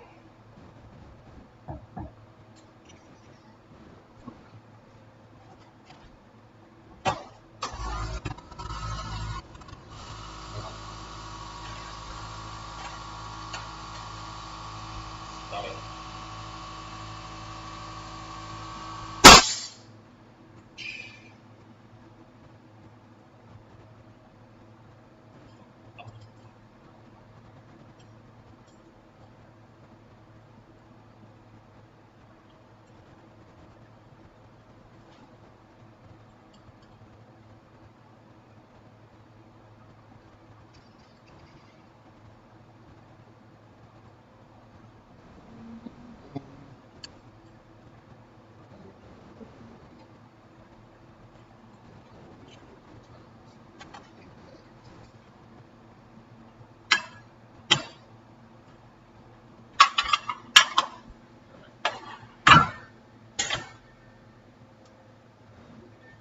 Good. Good. All this helps with dentin effect, but also allows the air more to escape the vents before the pasta starts to set up. That's what just, okay, because of the tracers.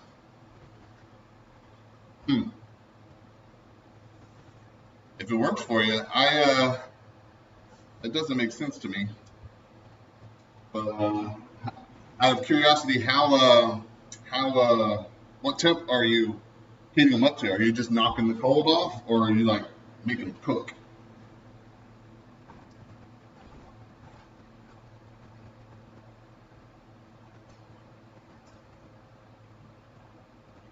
What's next on your ladder to climb ambitious-wise? Actually, Rob, you could help a brother out in that. I desperately want to be on Green Top's radar. I think that's down in your neck of the woods. I don't know.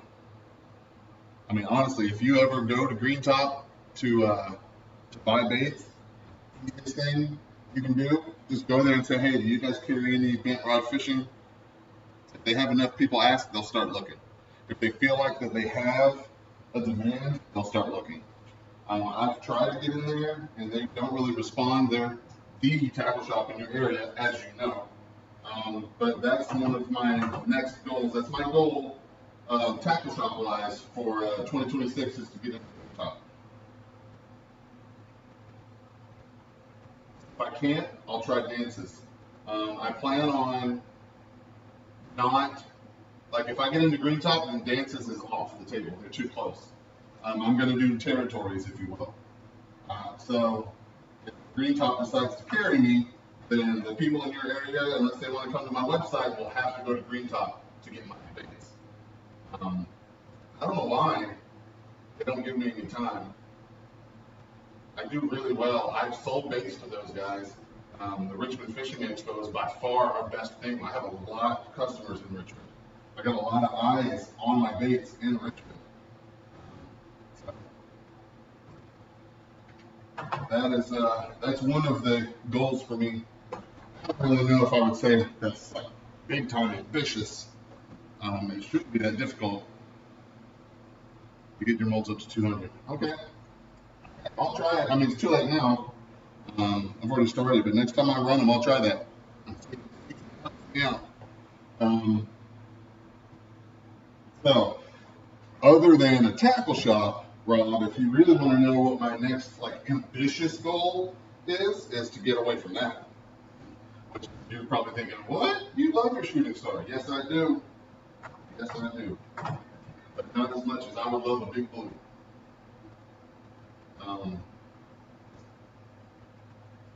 Bent rod fishing is my retirement plan.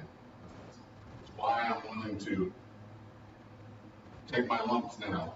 It's why my wife is willing to sit here and us take lumps together. It's why she's willing to work full time outside of the home and then come home and help me package baits and help me print labels and help me shows. And like, this is something that we want to carry us into our twilight years. That's my plan for bent rod. And I'm not going to get there on shooting star. You're going to have to eventually either outsource the making of your baits to companies like Southern Plastics and stuff like that. I think Zoom used them for a long time, or you have to do it yourself. And I want to do it myself. I'm a control freak. A big blue's about 50 grand. So, I mean, obviously I'm not walking around with 50 grand in my pocket. So that would be like a business loan type, like when this gets serious and I go, okay, I'm going to go get a loan for 50 grand and buy a big blue and start like production. Like, so let's say I've gone through this. I did. I've gone through this, this is my third time. So we're talking 50 baits maybe in 20 minutes. With a big blue, you can produce 50 baits in a minute and a half. So that's, ambitious wise, that's my next goal. It's to actually start production of my baits.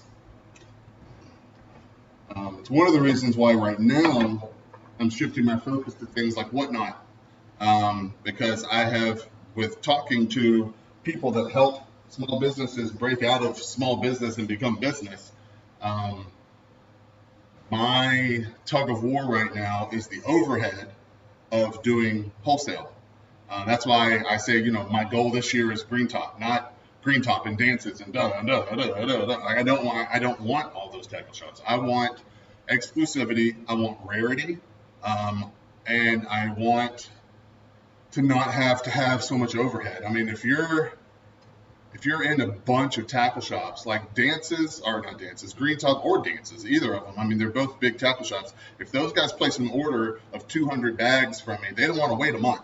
Like, they need those bags now. They have empty pegs now. I need to have those in inventory to where I can take them, count them, put a shipping label in, slap it on the top, take it to UPS and get it on the way. They're not going to sit there and wait 3 weeks for me to produce those baits. That's not. So I don't want to be in a ton of tackle shops. I only want to be in a handful at this point, and then sell direct to customers online. That way, I'm not selling at wholesale prices. Selling to tackle shops is great. They order a bunch of bags of baits, but I'm one guy, so a bunch of bags of baits is a lot of work, and I'm selling it at 40% off. And a lot of times, you don't get paid right then. There's like a 30-day to 60-day lag until you get your payment from those big guys. And nope. I mean, if Green Top reached out tomorrow and said, okay, blah, blah, blah, we're willing to take you on, we're going to do this, it's going to be that, it's going to be this, we'll pay you 2 months after the order, I'll be like, all right, no thanks. I'm going to walk away from it. I can't do that.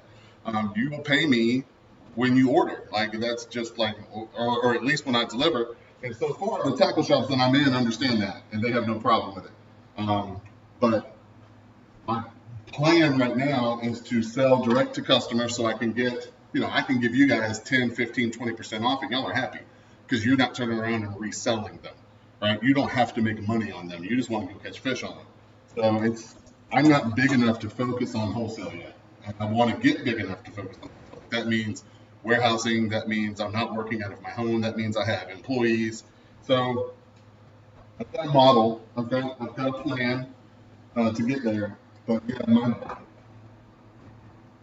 you will see a huge smile on my face when I come on here and announce to everybody that I have ordered my big blue. Or Zorn, but good God, Zorns are expensive. Probably go big blue.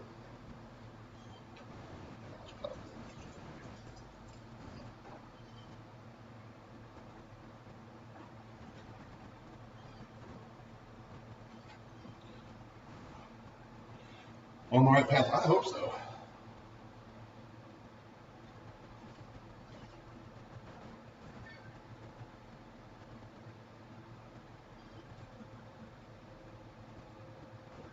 If I am or if I'm not, you're along for the ride anyway.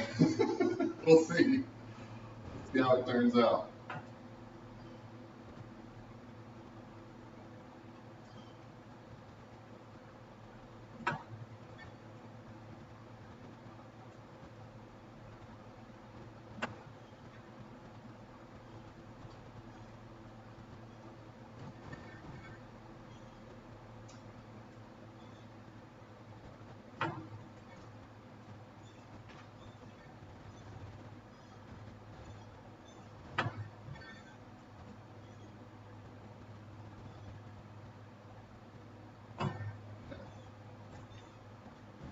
Good.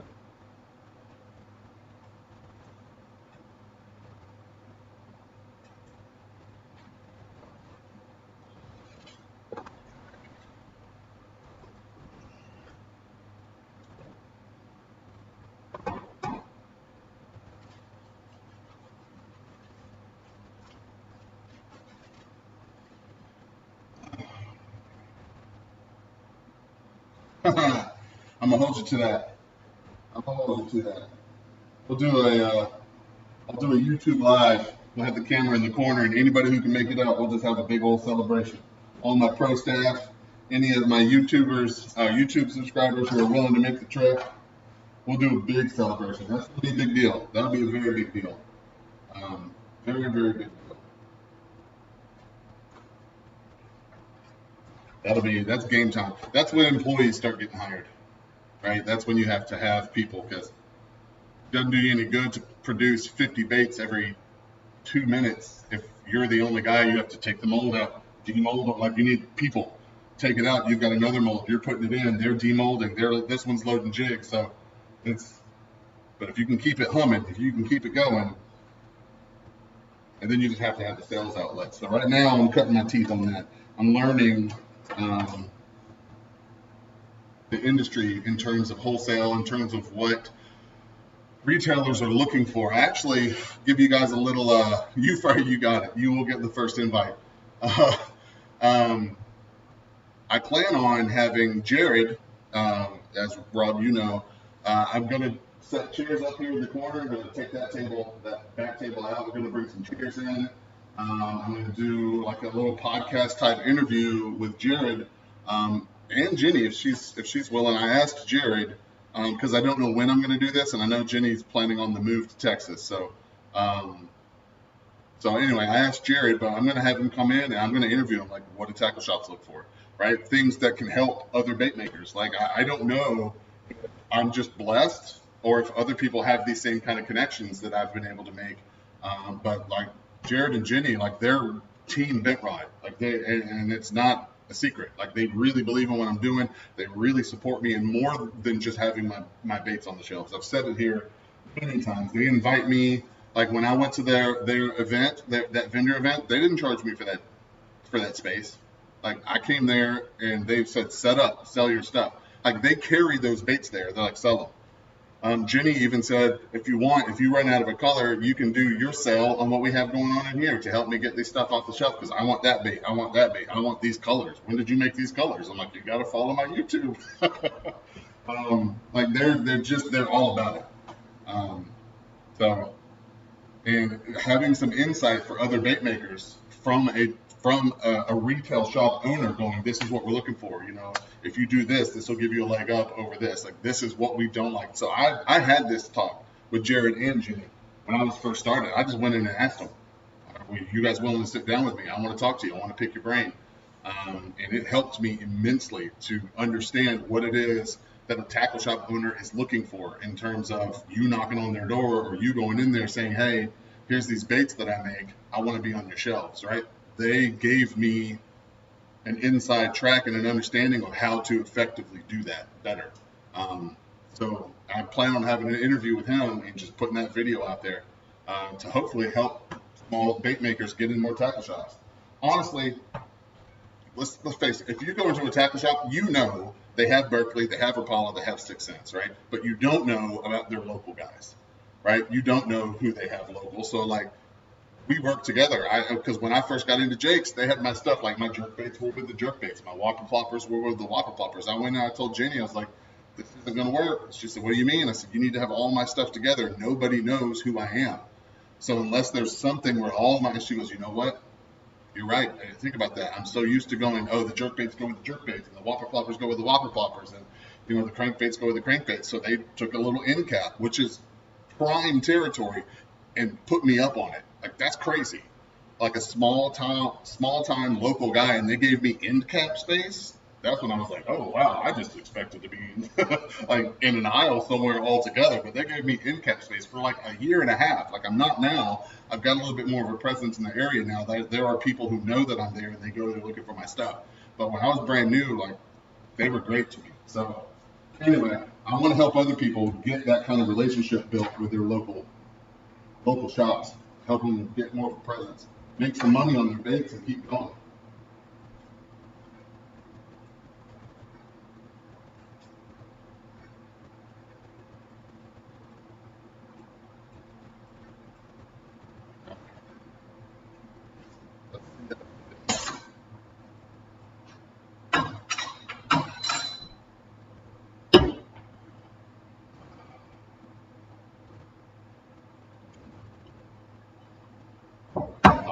That one looks good.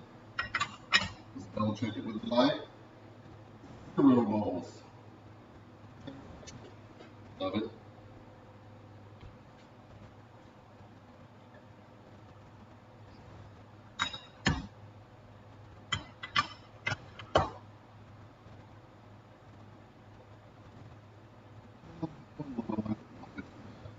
One little bitty bubble.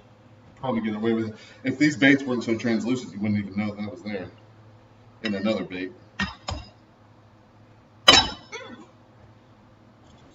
Dang, I think this is the one.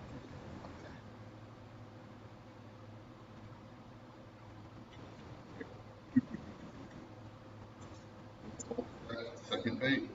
It's always the second bait. Well, again, 12 baits. One of them had bubbles.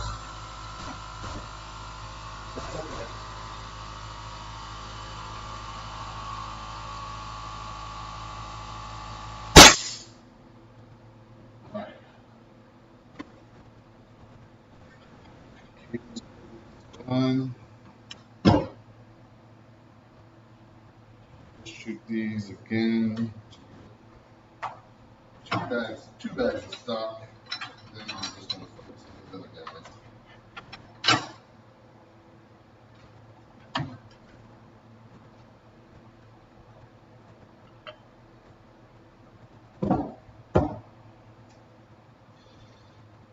Good.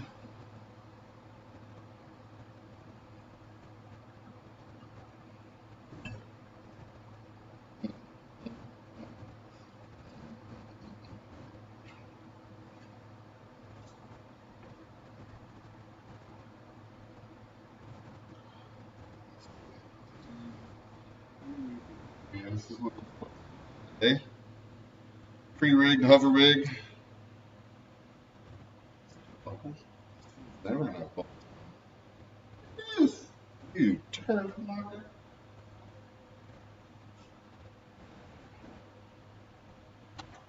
Well, never gives me a bubble. I definitely need to. There we go. Making me look bad in front of my people. There we go. That's better. Looking good. Ghost Minnow X. Doesn't catch fishermen, but it catches fish.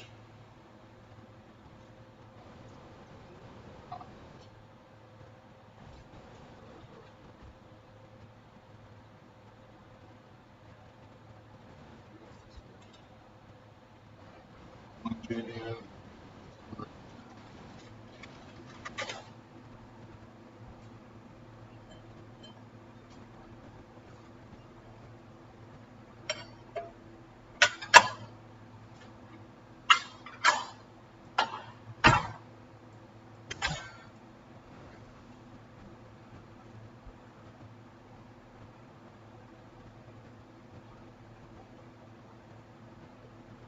Oh yeah, probably. Put some like spinner bait, skirt material in them, like those fuzzy dice. Probably would. I had there were a couple kids with Frederick County Bass that actually shoot baits. They make soft plastics, and they asked me for my screws from the tracer shads, and they were taking spinnerbait skirts and cutting them into little squares and punching the skirts through and using this and catching fish on them. The fuzzy dice make me mad. As a bait designer, the fuzzy dice make me mad. It's a lazy bait design. They catch fish. Listen, whatever. I know they do. So does the Cinco. But so simple. Or more like makes me jealous that I didn't think of it.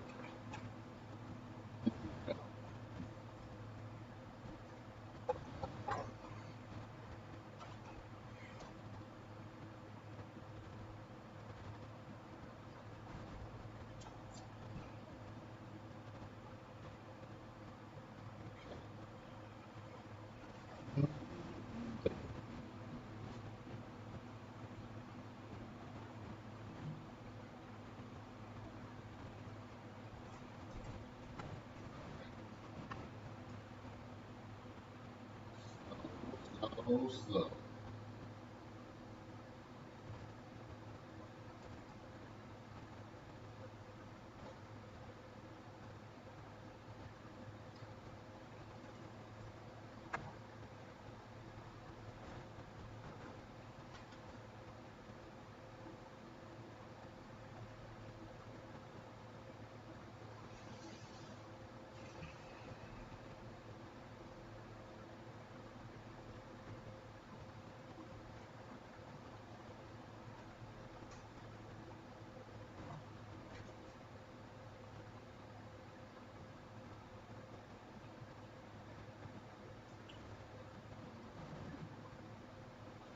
Told you some more.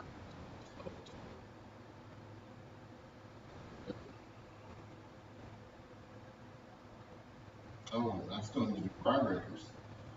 That's right.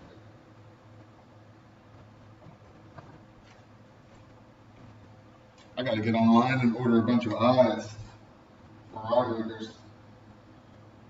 So I decided to have a swim bait that had eyes and got the mold, and I was like, oh yeah, I guess I need to buy eyes. So that's about to happen.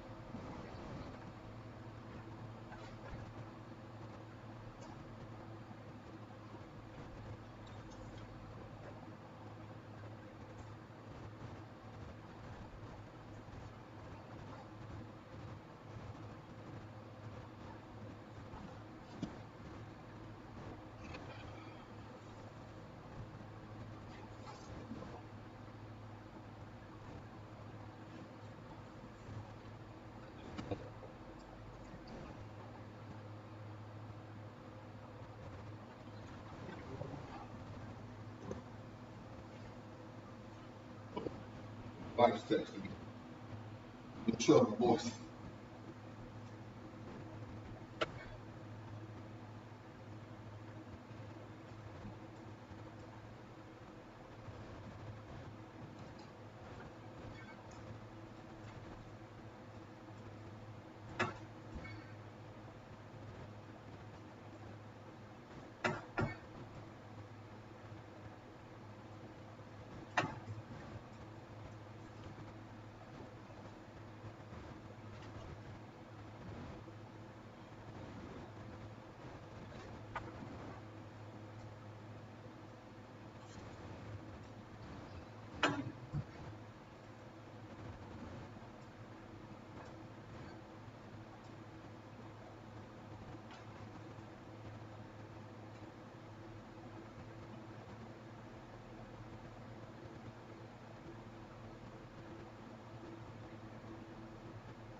All right.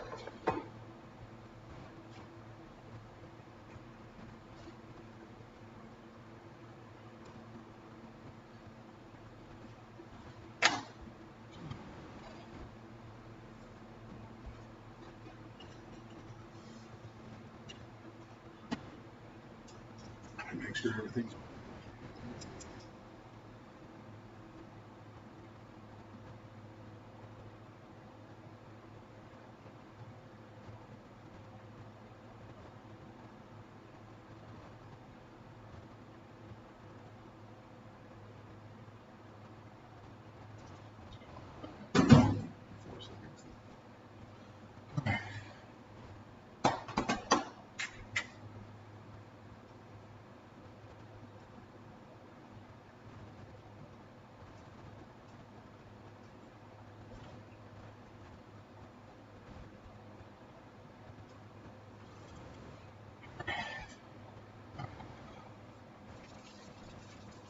what we're doing this round. I'm going to switch over from tracers to rod breaker.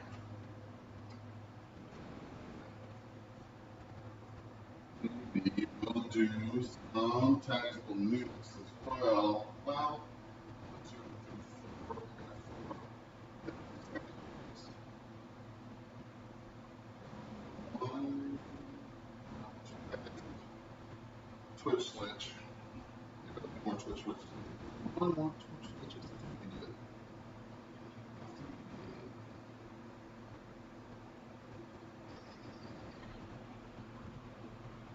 Ghost Minnow X AGAIN.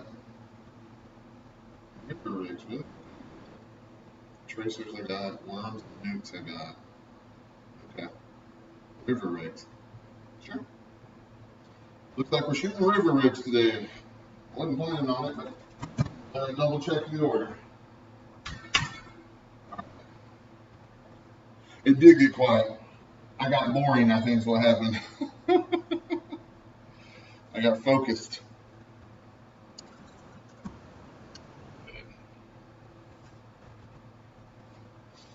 All right.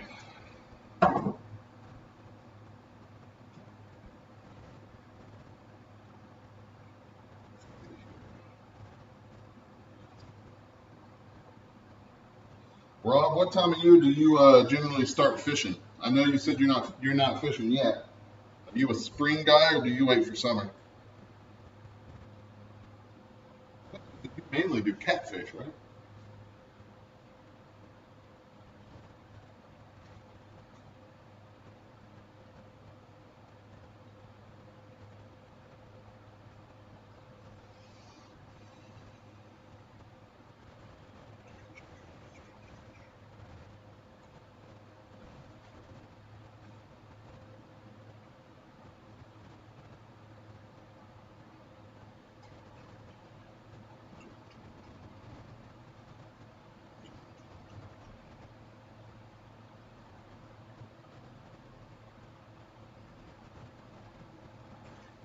Got to figure out what we're having for dinner tonight.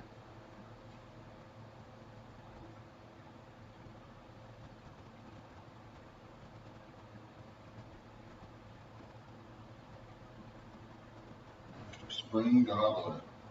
Okay. Turkey guy.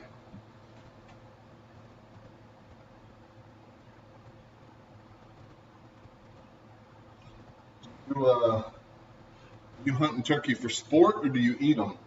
And before you answer that, so that you can answer all the same, I have never had wild turkey meat before. I have heard it is not good.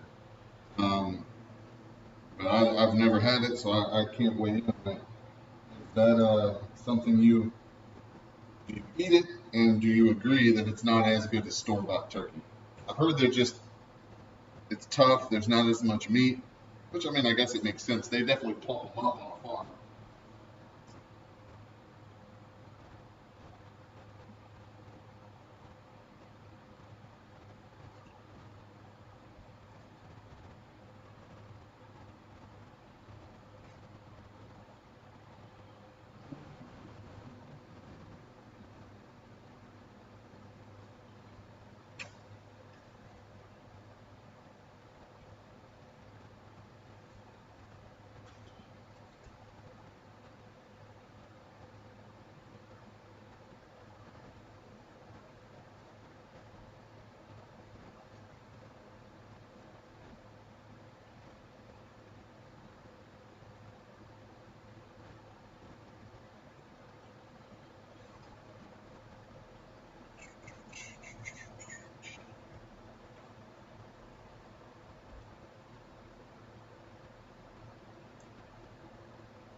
more in there, then we are done with pre-rigged.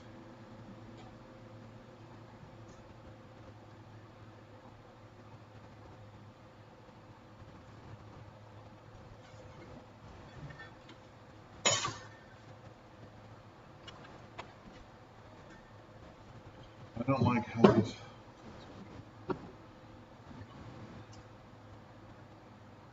Oh, the shooting star delete plates. I will try to do that.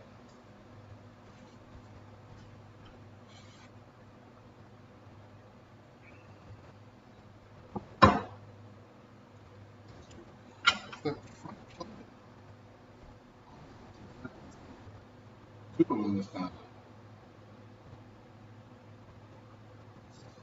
Bubbles.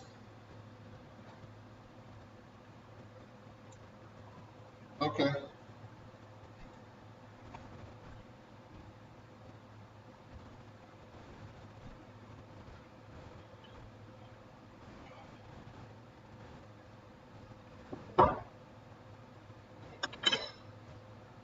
Oh wow. I shot that slow. Killing me.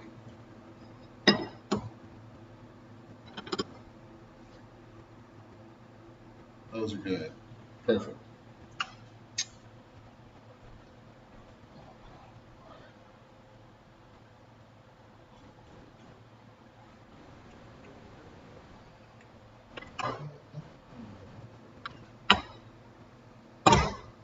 All right.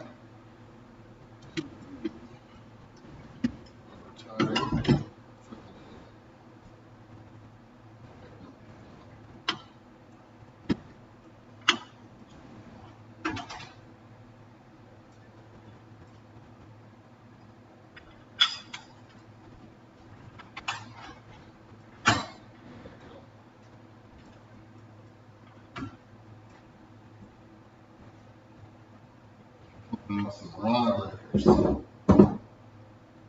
how that mold came out.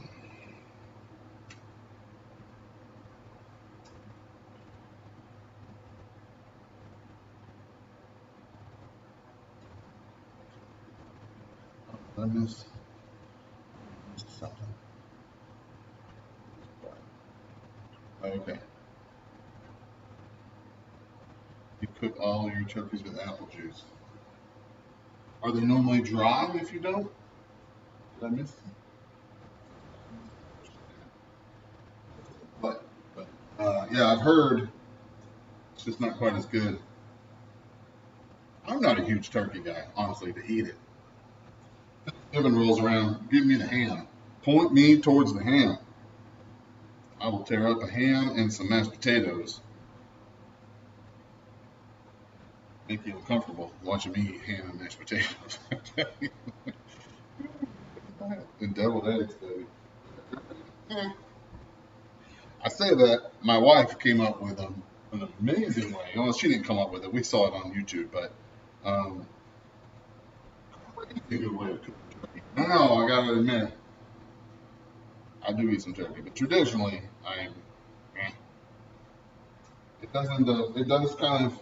A lot of times it is a little dry, and I've heard that wild turkey is tougher and drier even than farmed.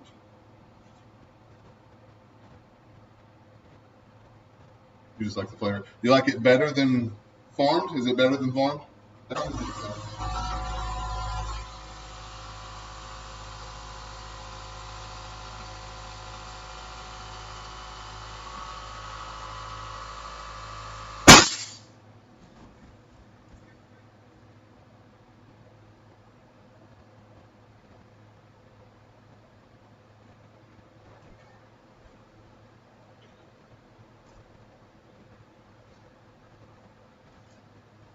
Oh, yeah. I replied to your message actually twice, Donald. I responded to you immediately, and then I followed up with you a couple of days later to see if you had heard from them. Uh, I will tell you, when you email me like that through my website and I respond, often your email provider will flag it as spam.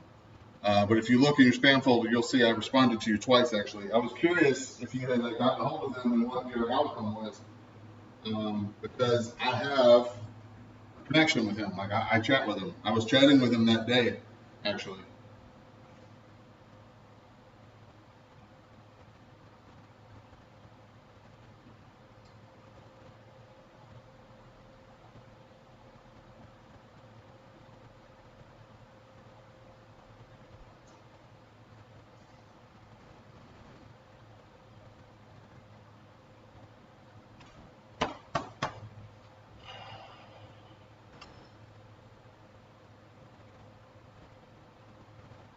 Smoke them with cranberry schnapps in the water.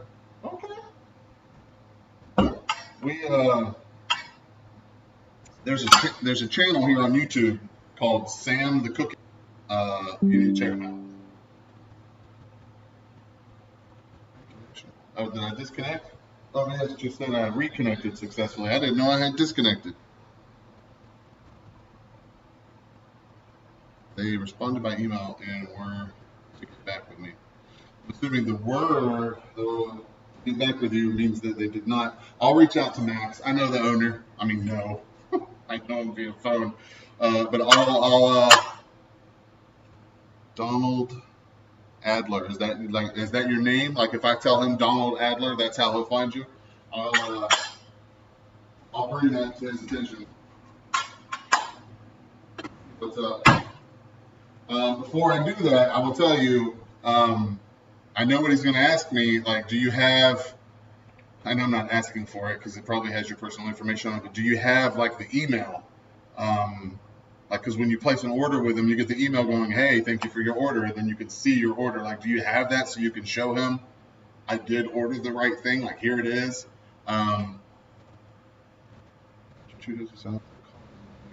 Making it right.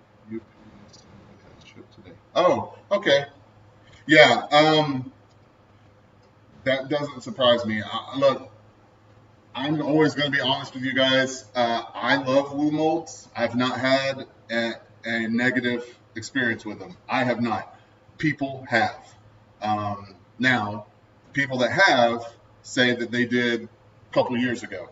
And they got a lot of bad publicity on like Facebook and whatnot. I will tell you that they were in Ukraine when they started. That's where the business started. The owner now is not the owner that it was then. And a lot of, okay, but you said they made it right. So I guess I don't need to reach out to them. Yeah, they have been slammed. A lot of that is from me, actually. That video with the promo code has really done well. Anyway, so a lot of the bad press they got was when the war in Ukraine started, they fled, right? So think about that. You don't know you're going to flee, and then a month later, you're ripping your shop up and you're running for your freedom and your lives, basically. So as you can imagine, there was a lot of fumbling, there was a lot of miscommunication, there was a lot of dead time at this point in time, and everybody in America was roasting them.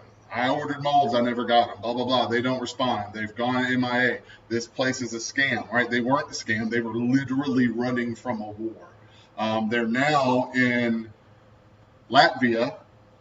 So they ran from Ukraine, went to Latvia, and then the guy, Max, who owns them now, he bought them and basically fired everybody and hired a bunch of new people. So as you can imagine, as a business, that put everything into turmoil. Like everything into turmoil. And Max has told me that it took them a while to get their legs under them. It took them a while to get back up, their heads above water from that whole thing. He's not proud of how it all went down, but he's trying to make it right now. I have bought multiple molds off of him. I've had a lot of people on my channel, other bait makers. I know Lip Rippers have bought molds off of him. I want to say Underwater Porcupine has bought molds off of him. I've not gotten any negative feedback from any of those guys, and I asked them because I knew about what had gone down in the years prior. I was like, listen, if there's anything negative, let me know. The only negative that I have heard so far, and it has nothing to do with them, and I didn't realize this at the time, and if any of you guys watched the live where I was here with Noah, Noah said that he got charged at his door by UPS. He had to pay $30 before they'd give him a shipment, which shocked me. And everybody else was like, yeah, that didn't happen to me. I reached out to Max. I said, hey, this happened to my buddy Noah. It hasn't happened to anybody else. Why is that? And he said that is like a customs thing. He said they mark their shipments as gifts, kind of like when you do PayPal. If you say, oh, yeah, this is my buddy, and then they don't charge the fee, right? But if you go, oh, no, this is business transaction, then they charge a fee. So the business doesn't actually get all the money. It's kind of like that. They mark the packages as gifts. And he said it's a roll of the dice. Every now and then you'll get an inspector, customs inspector, who is like, BS, that's not a gift, and they don't care that it's marked a gift. They mark it as a transaction. And when that happens, you have to pay customs fees. Well, I guess that's what it's called. So I know that they've had like 10 or 12 sales, at least from people from my videos, and so far one of those guys, it just happened to be my buddy, that happened to. Max said they've been doing it for years, and he can count on one hand the number of times that he has heard that it's happened, but it does happen every now and then, so that could happen. You may be charged $20 or $30 at the door if the customs agent's just like, yeah, I'm sorry, I don't buy it, that's not a gift. They have the right to do that. So anyway, that's not a negative on Woo Molds. That's just international commerce. That's just how it works. And sometimes you may get tagged for it. Is what it is. I haven't. Nobody else that was on the live that day, many of them spoke up and said, yeah, that didn't happen to me. That didn't. So Noah thought he had just done something wrong. So I reached out to Max, and he goes, yeah, that can happen. It doesn't happen often. Here's what it was, and that's what he told me. Anyway. Yep.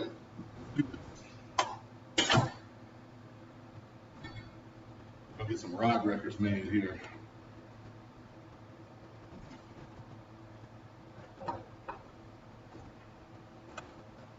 But yeah, I've had nothing but good experiences with them.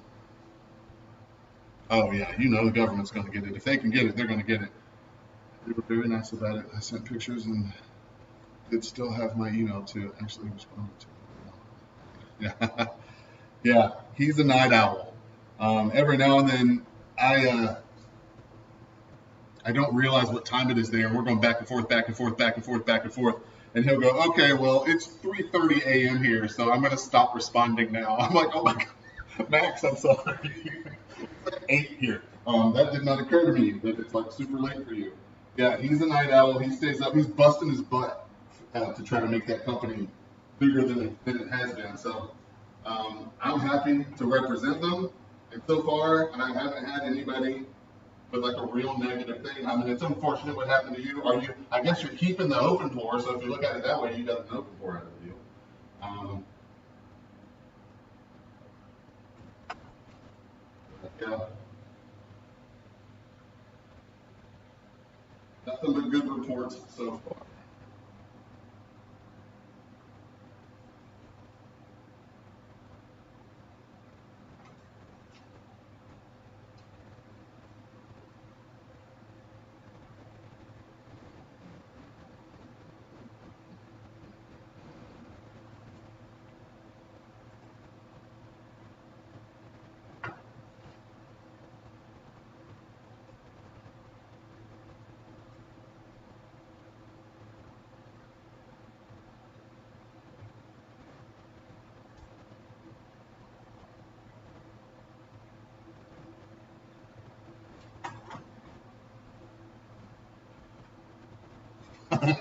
Welcome back, Paul.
Yeah, it does that a lot. I'm assuming that it's because it originates from a website. Um, you can, instead of clicking the link, I want to say if you go to my website and scroll all the way to the bottom, you'll actually see my email address. It's Daniel at Bent Rod Fishing USA. If you just go into your email and email me that way instead of going through the website, then when I respond to you, that's just email to email, and it won't go to your spam.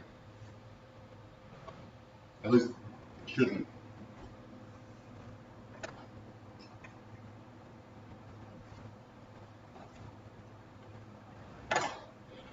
Just want to see work here earlier. Get these out of the way. Um, prop it up. Prop it up.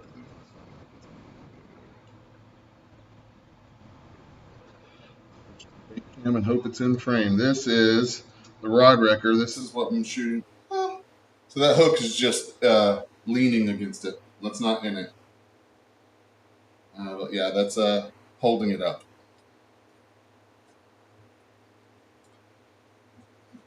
So that's it with eyes. Pretty sweet, babe. That is a Wumold's creation.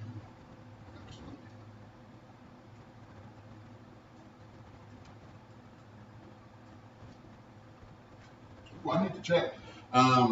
He told me that their bait creation feature on their website was going to have crawls and creatures added to it soon. I need to go on and check and see if they've done that. He's told me he would let me know, and I haven't gotten any message from him, so it's probably not there yet, but I can't wait for that.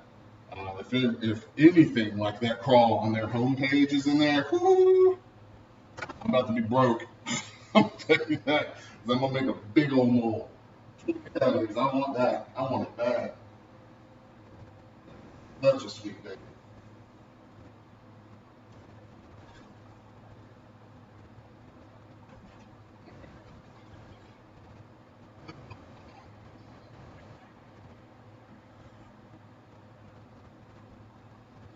All right.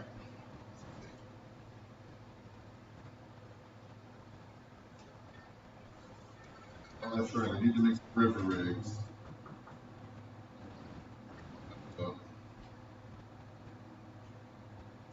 not sure how the color's going to look in the river rig. It's already so muted and translucent. The river rig is so thin.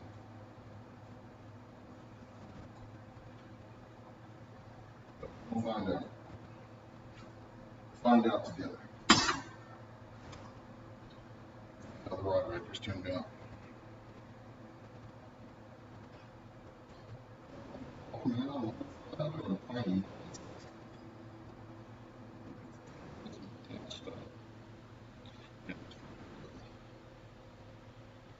Mm-hmm. Got some eyes on those puppies. Later, Rob. Thanks for popping in, brother. Stay bent. Yeah, that looks good. All right, let's see. Peg with them on it yet. Curing peg.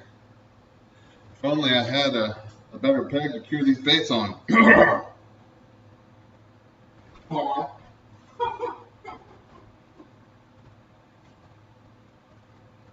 if only I knew a guy. For those of you who don't know what I'm talking about, Carl meant to send me a peg that I could cure these from, and that box did not make it in the shipment. So I'm giving.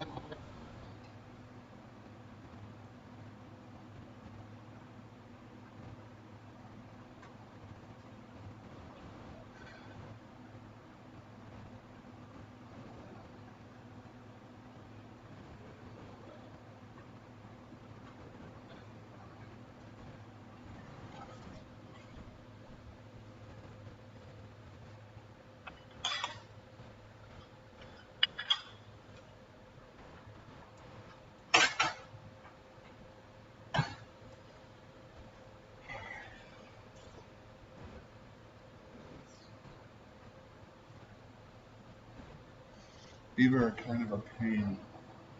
It's a greasy fat snake.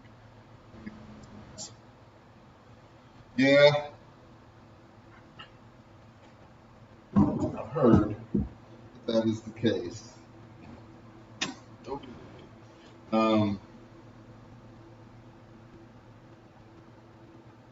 Tastes good though. No, it was sausage. So it had all kinds of stuff in it. I don't know how much of the beaver I was actually tasting, but it was a very unique flavor, so I'm assuming quite a bit.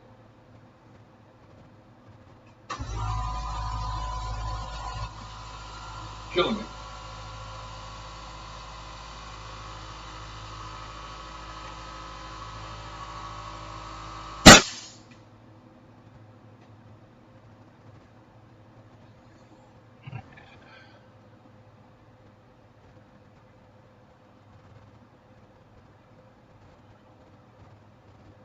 I, I, I know deer is venison, Carl. Get going. I was born and raised in Alabama. What are you talking about?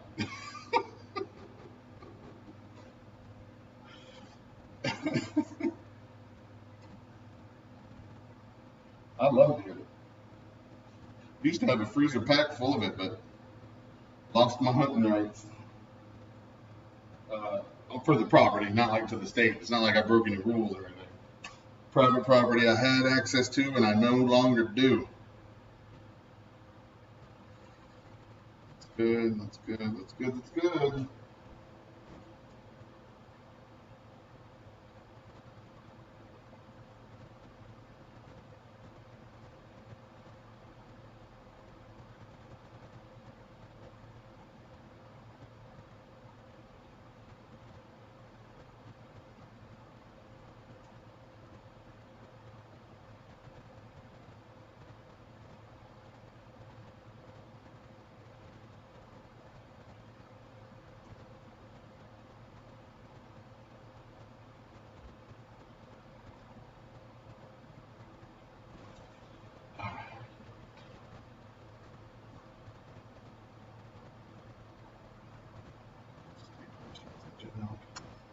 Do I see a hint at a winged shad from? Did I join that? Can't find this I don't know if you're testing me or not. Are you saying you saw a post from Woo Molds hinting at a winged shad? If they posted it, then I don't have a hard time saying yes, you did see that. He actually sent me drawings of it not long ago because I'll just give you the little hint here, I'm going to put wings on this guy. And I'm going to have him do it. So I sent him the digital file I have for the rig, and then sent him some pictures of some winged flukes. I said, I want those on my bait. Can you do it? And he was like, yeah, absolutely. And then he goes, we're about to make this, and it's got to be what you saw. It's pretty nice look. It's a nice looking bait. As soon as he sent it over, I was like, oh, I'm in good hands. Okay, he already knows. Yeah, those winged minnow baits have taken off. It's no longer on his page. I don't know why. I'll reach out to him. I need to save up a little bit more money, and then I'm going to pull the trigger on putting wings on my rig. I can't wait for that. That'll be exciting. Yeah, it's a nice looking bait. It was a really nice looking bait. Then I got that. I don't need more tactical notes. I just need dry breakers and unRIGged. All right, that's what we're doing.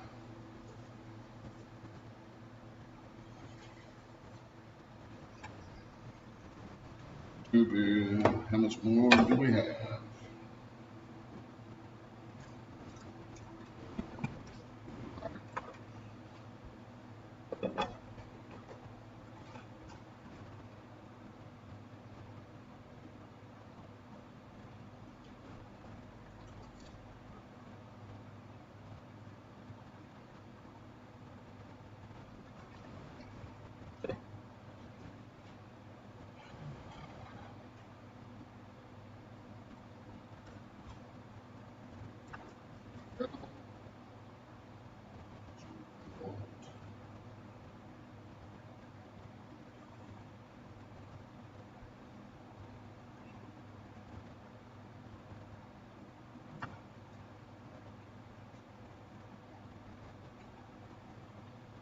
behold.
There we go.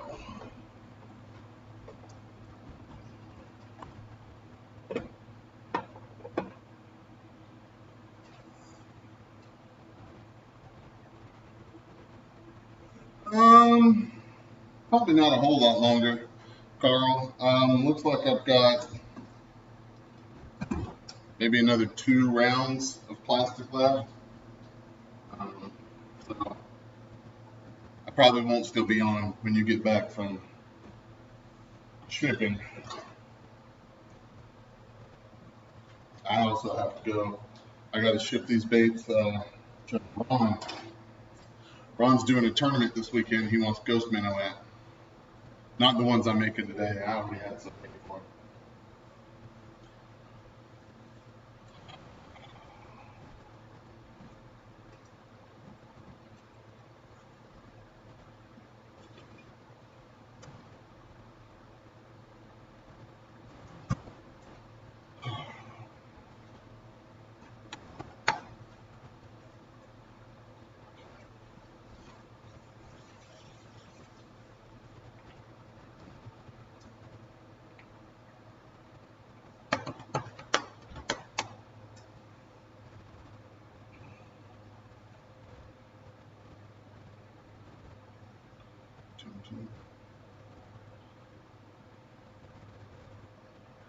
That would be a couple hours.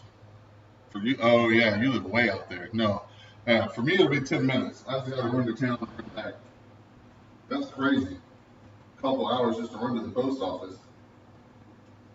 That's goals, though. Honestly, that's where I want to be.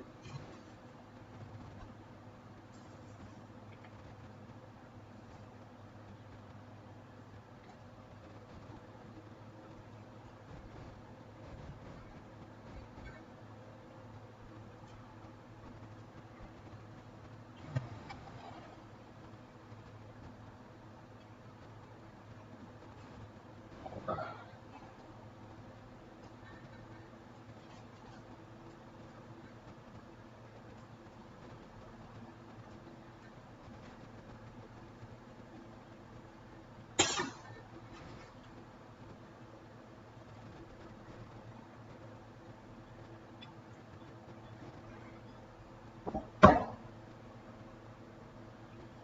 Pretty sweet.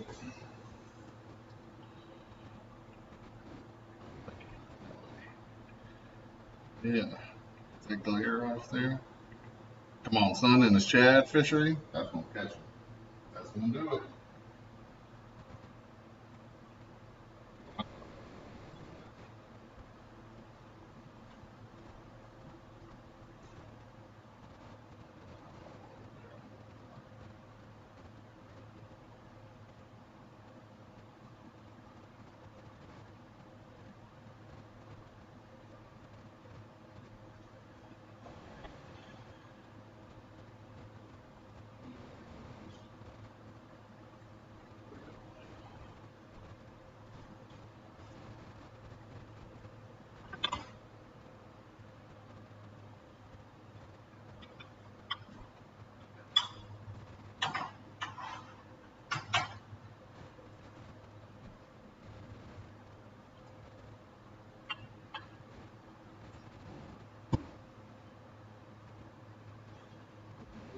Good.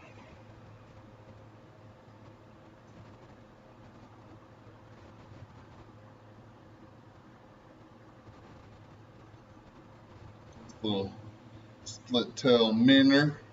I was watching a high school Bassmaster tournament. This kid came up at weigh-in, and the guy was like, what was your bait today? He was like, minnows. I was dying. Minnows. Gotta get them minnows. What's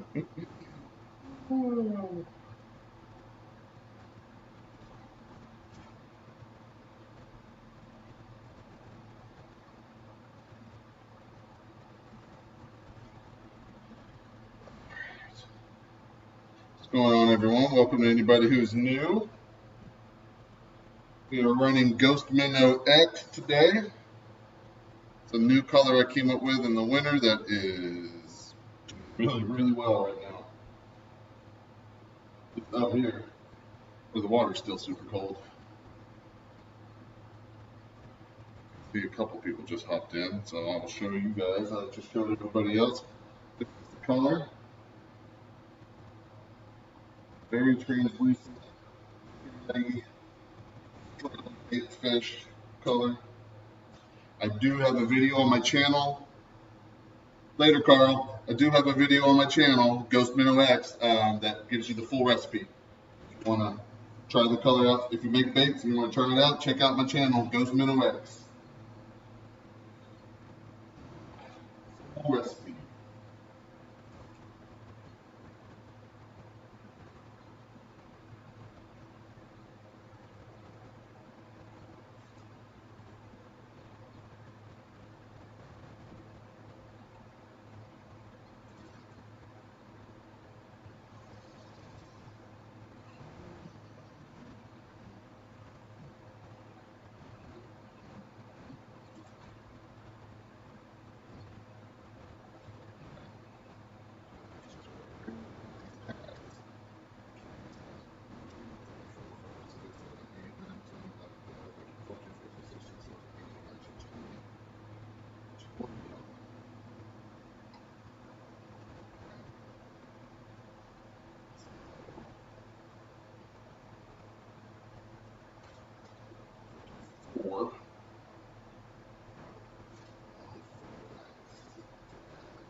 Four more of those, and then the rest in the rod breakers. Right.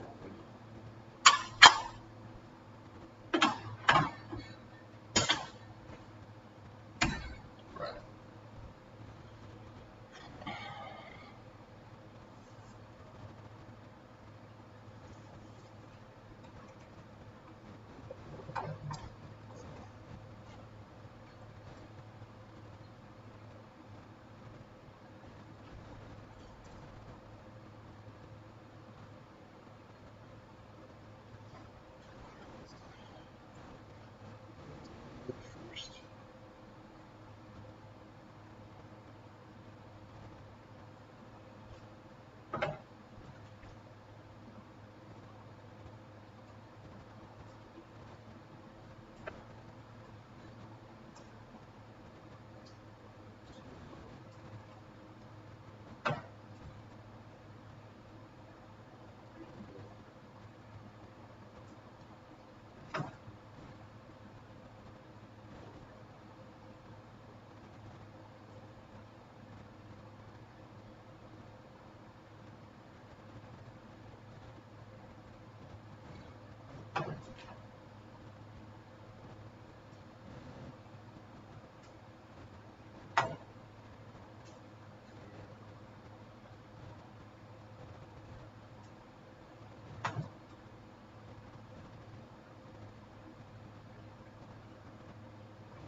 Getting low.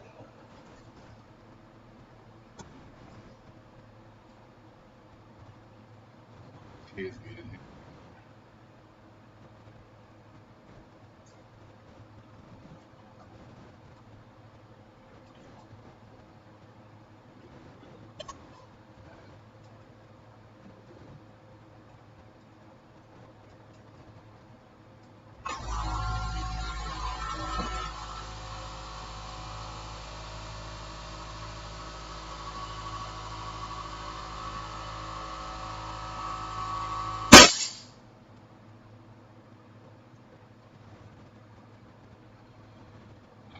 Getting the longevity out of it.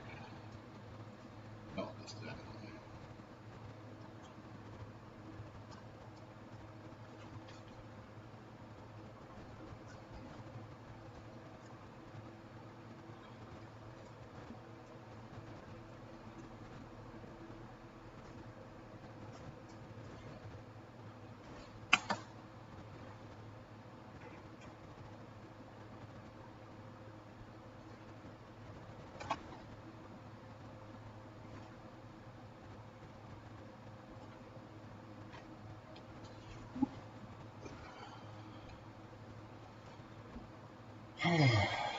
Everybody's quiet.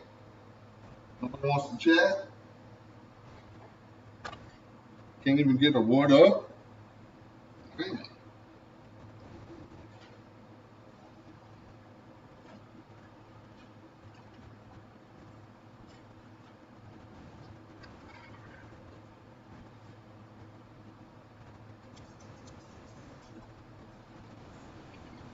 Mold. I want to try these.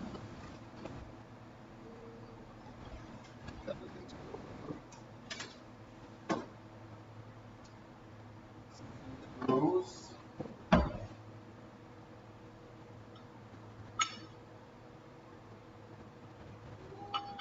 Sure. What are you doing?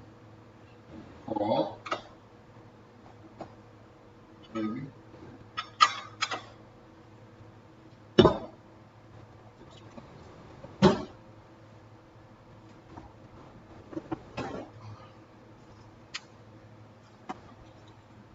What's that about?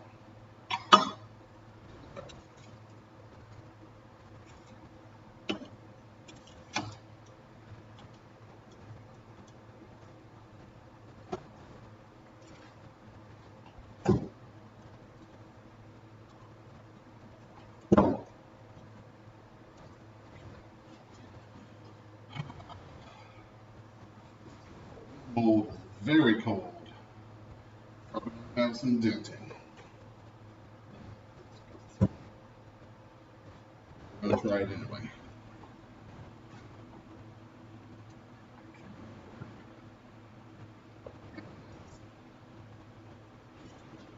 Try it. There's a whole bunch of chunks in there.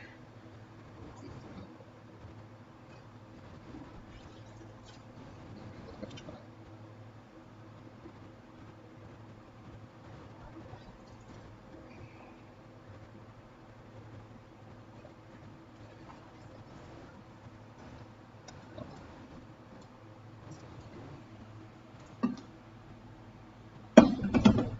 Chunkies.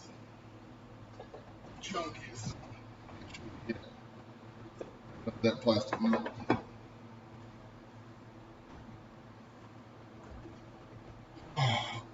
Ouch.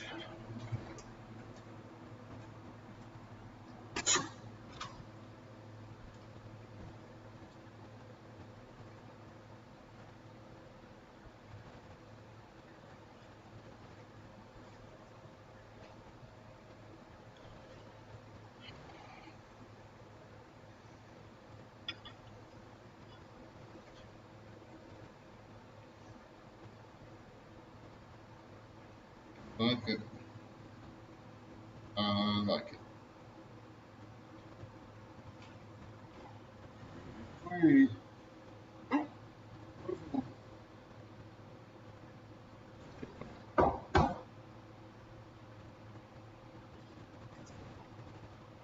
GoPro doesn't like to focus.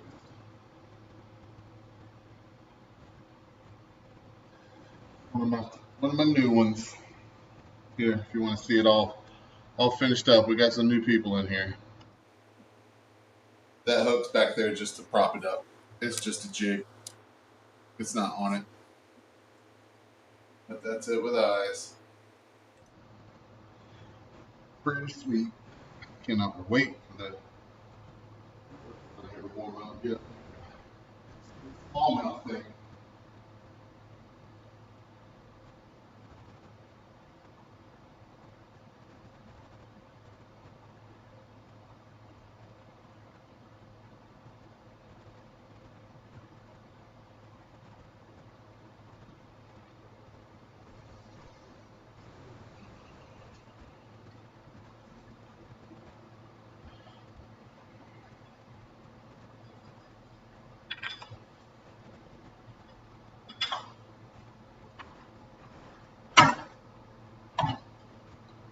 All 4 of these are good.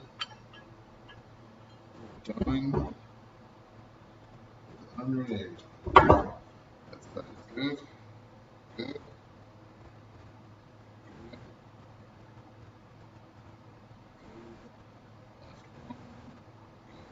Okay.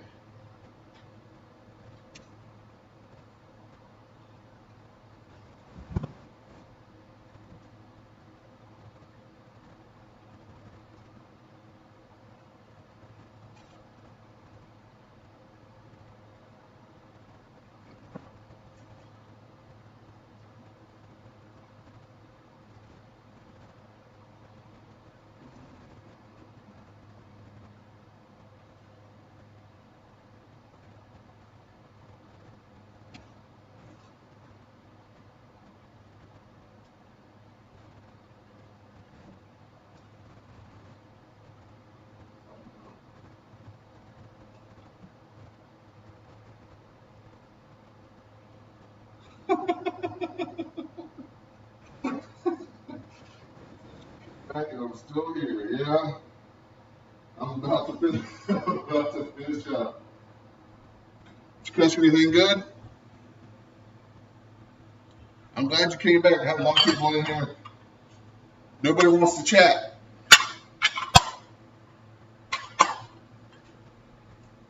I wouldn't say a lot of people, but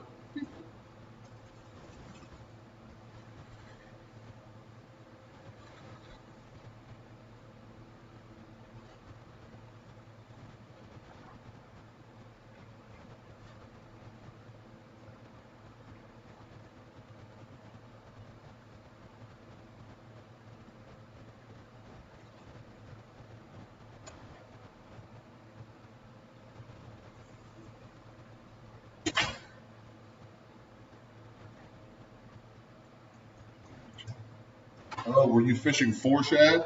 Yeah, I guess it is that time of year, isn't it? They're running. I've never fished for shad. Are you catching them running up the river? Caught shad, but I wasn't trying to.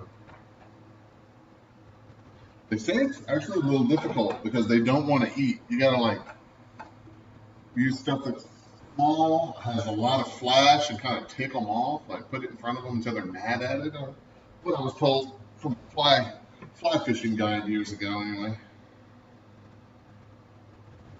come on, get these crawls a try. Call it the molting crawl. I don't even know if that was wrong.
Okay.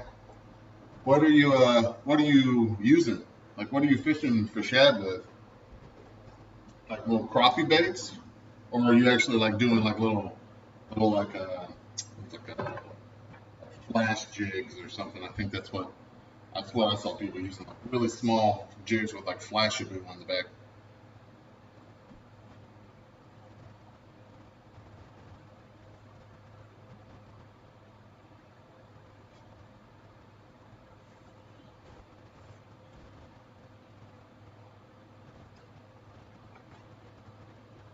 Oh, I can prop that thing up.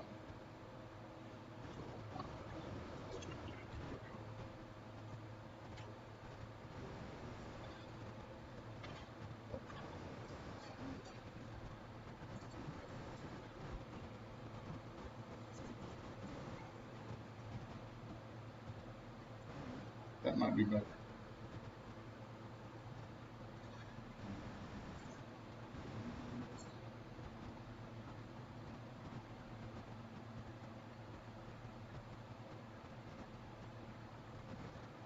That's what we're gonna do. I'll try that. Demold these craws.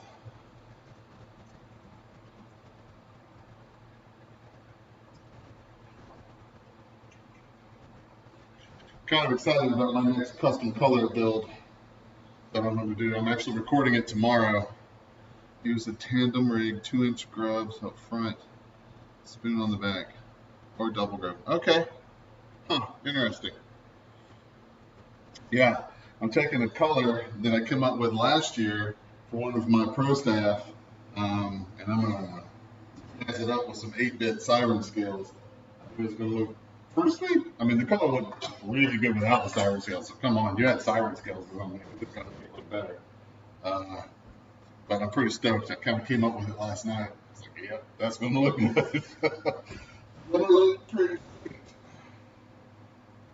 I've been slacking on the color build videos lately. I apologize. People have been this. It sounds like I'm complaining. I'm really not complaining.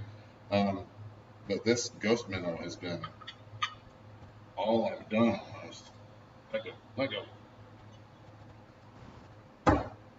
at that. A cold mold, no denting, and the legs filled out. Come on. All right. The lure craft, I don't know, generic Bobo crawl.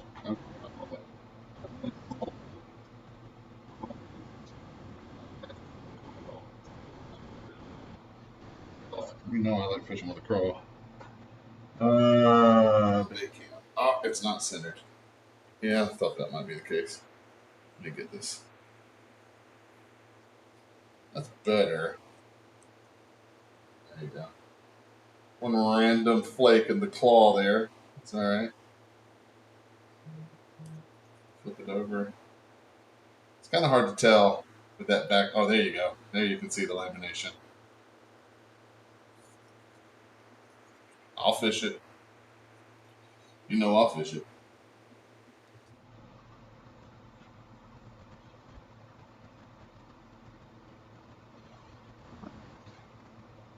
That's a Ron as a little bonus.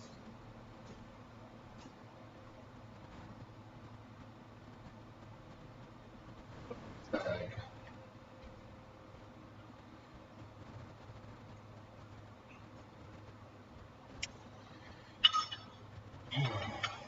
I need a powder coat. So, Lip Rippers sent me some of his those little crappie slayer bladed jig. Well, I guess the crappie slayer is the bait. Those little mini bladed jigs, but he sent them to me unpainted. I asked him to. It's not like he like shorted me. I asked him to send them unpainted. Just remembering I need to do that. I need to powder coat them and then do a color match on a bait with them. I'm gonna make a big video out of that as well. Those are pretty cool. I didn't even know that Epic had done that until I started seeing people post videos about it. It's pretty sweet. I have a chatterbait jig mold that I don't like it. It's a do it one, and I'm not a fan. I'm not a fan of how it has to connect. These are like direct connect. I guess I pulled the trigger on doing chatterbaits too soon. Epic hadn't come out with that yet. Let's see, what else do I have? break up the, you know what? I don't want to do that. We'll throw a bandito bug into the mix. How about that? I used to do the bandito every single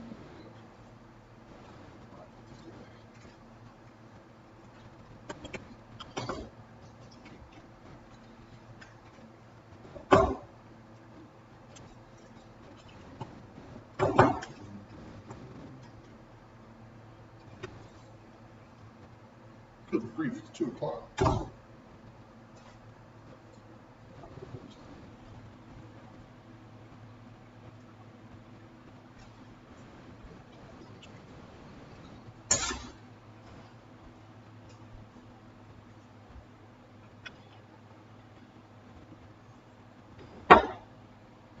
Nice.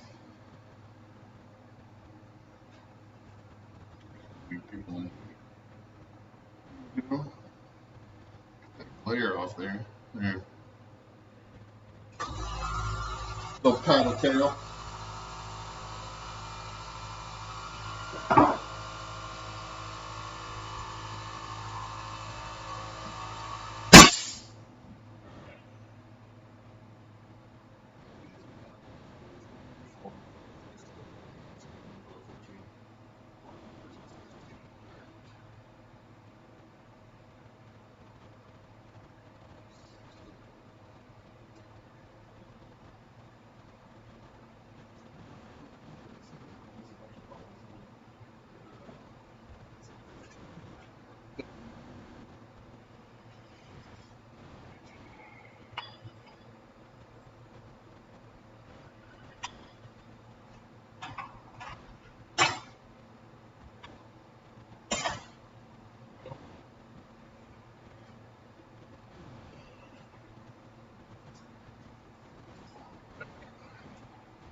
Even number for a pack.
Hey, Nathan, if you're still on here, I haven't checked your channel. I guess I could just go check your channel. But did you ever do a video on your sunspot? I just picked up my file and I was looking for some inspiration. Have you made that public by chance? I'm excited about this. I haven't even opened it yet.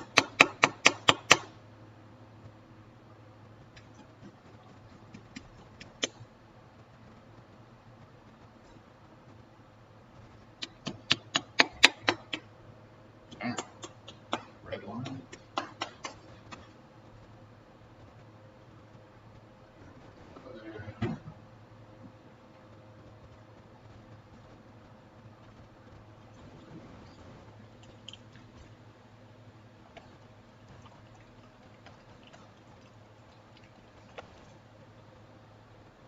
Chocolate.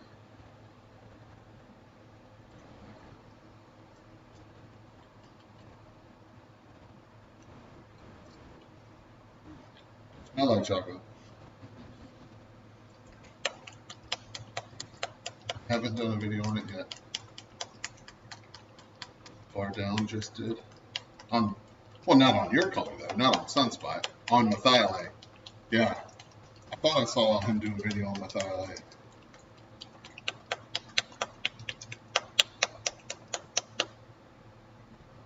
Any of you have actual experience with Methylate? I'm not talking about the pigment. I'm talking about being a kid and having your grandmother chase you around the house with a bottle of Methylate. Woo! That stuff. Scream like a banshee. I'd rather have somebody pour it.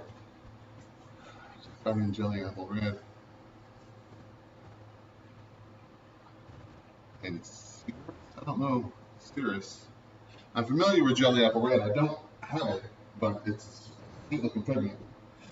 I don't know that second one. Cirrus? Check it out.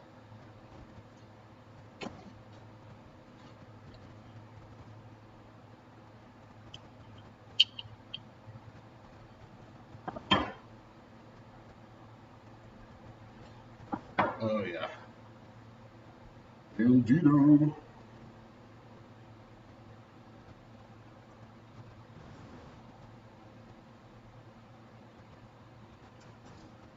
Pretty good. Hurry up, Google.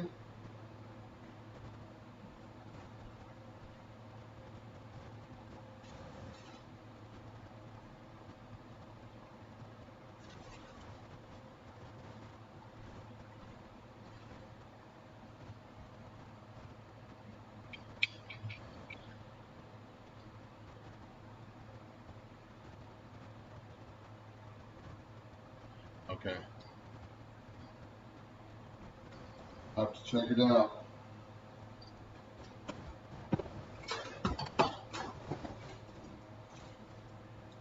Yeah, I'm excited about it. As soon as I saw them, I mean, it's not like it's new, right? I'm super late to the party, but as soon as I saw it, I was like, ooh, I have to have that. And literally just got it. So obviously it took a while.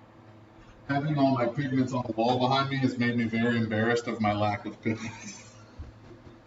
Like, oh wow, yeah. Then I see guys like Michael and Adam and all those guys, and it's like, go, go. Got every pigment known to man, and I've got like 20. Ah, I need to get more pigments.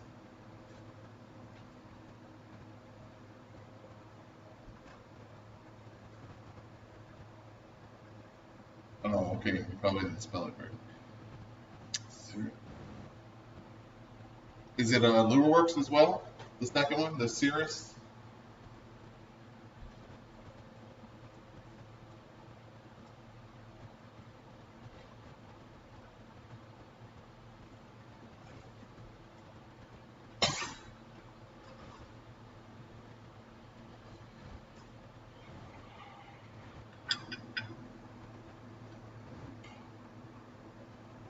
Good.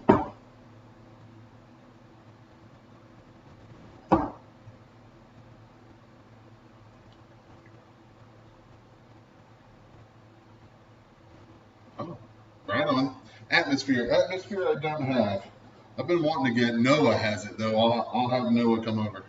Actually, we're having Noah and his wife over. Not too long. I'll have him bring some atmosphere with him.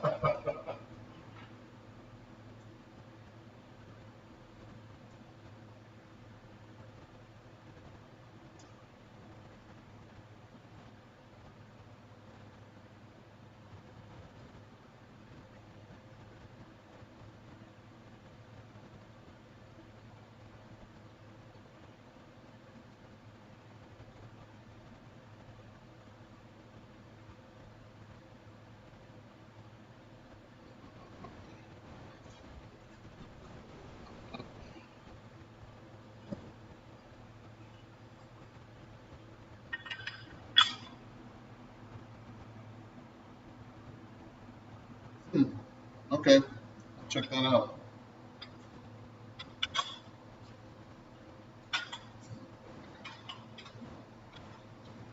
All right.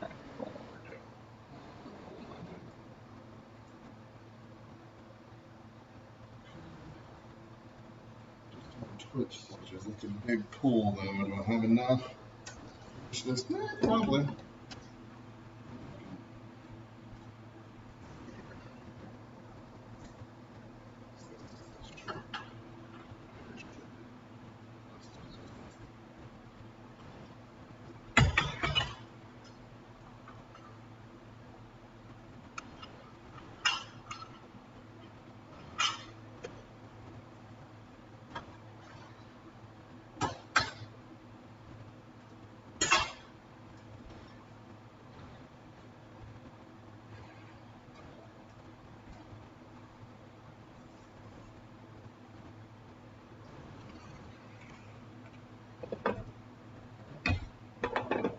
Ungloved.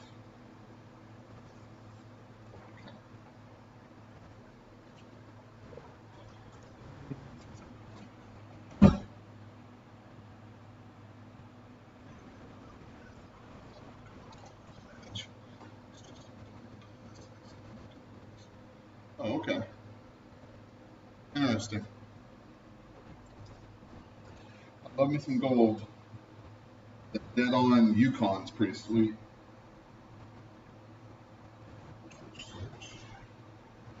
With that for a while.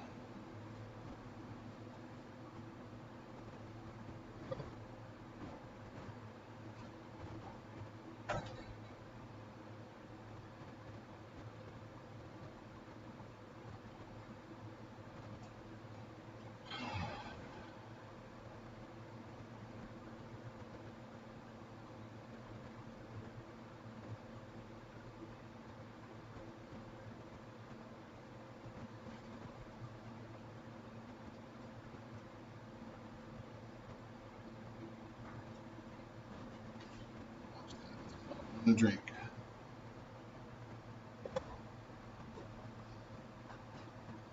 To match the atmosphere.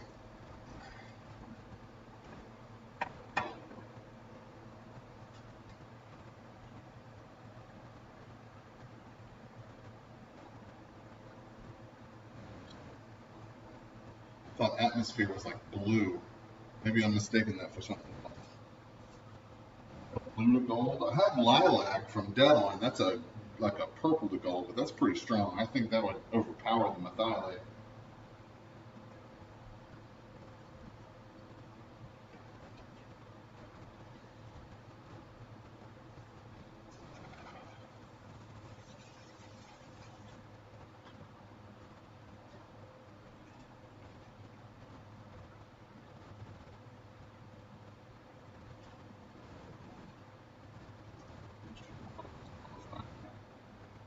Oh, it is.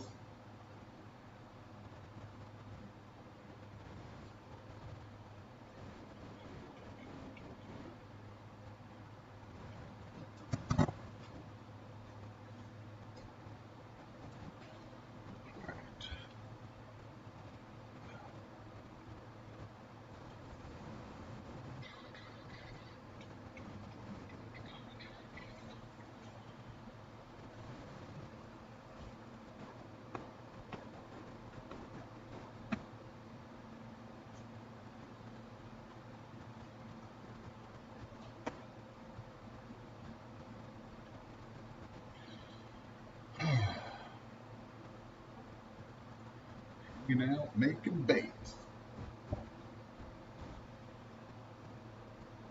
It's gross here.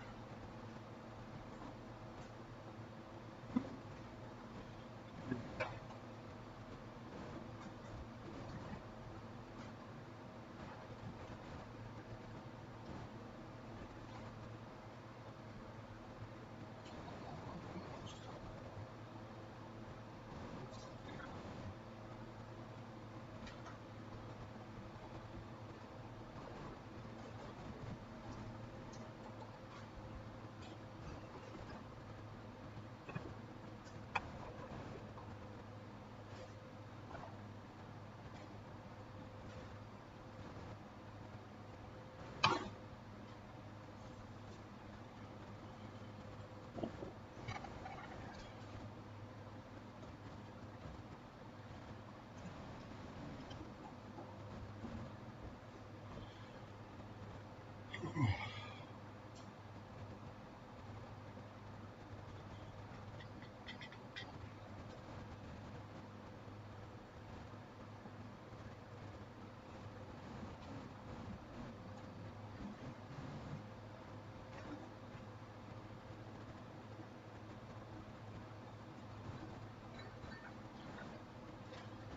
should be good.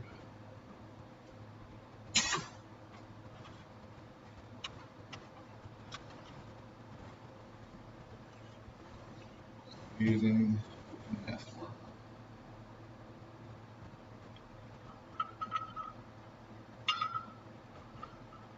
There we go.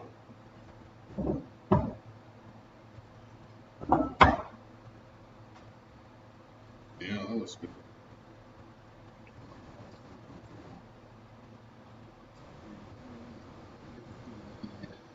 Mold laminate's great. Heavy, 5¼ inch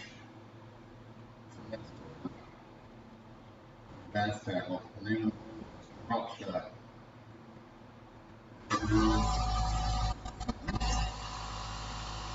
Pretty sweet.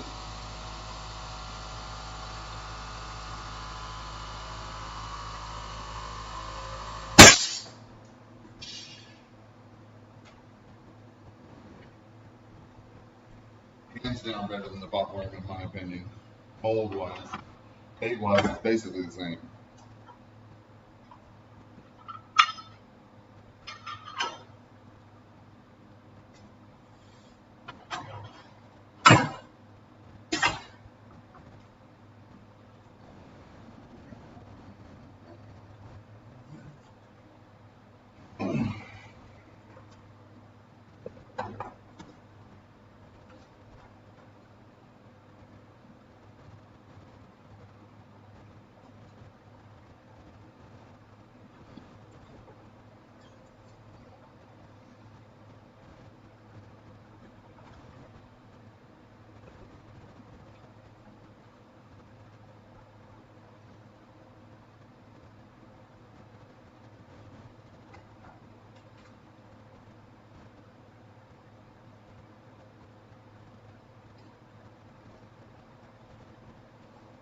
That might be a little something chill.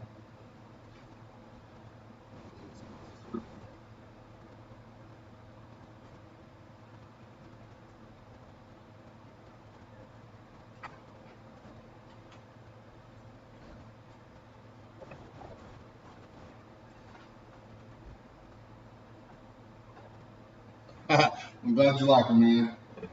Yeah, I've been wanting to carve out some time to come up with some specific colors for that mold because, man, it shoots sweet. I can triple laminate with it. I plan on doing a color match, Aruba worm color here soon. But I really want to get in and just kind of experiment with different belly color combinations with different laminates on top. Hopefully it'll be a good bait for me this year. I just got to put the time in and get the colors built. Yeah, I love those too. I took a couple of bags to a show I went to, a small show here locally, and they were going on pretty quick. Pretty quick.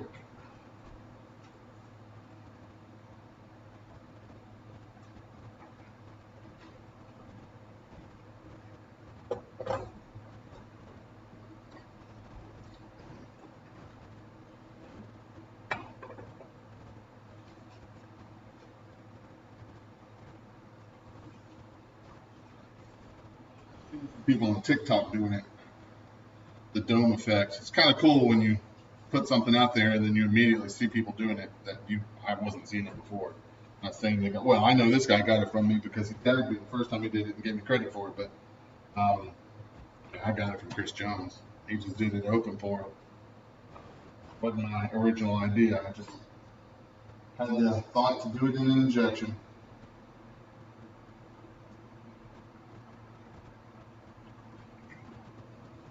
It's still kind of cool when you log in. You're like, hey, that's what I did. Like, hey, shout out to Bet Rod for giving me the idea. I hope Chris Jones feels the same way. It's not like he's messaged me and be like, hey, punk, stop copying my stuff. He seems like a pretty chill dude. I can't imagine that would be the case.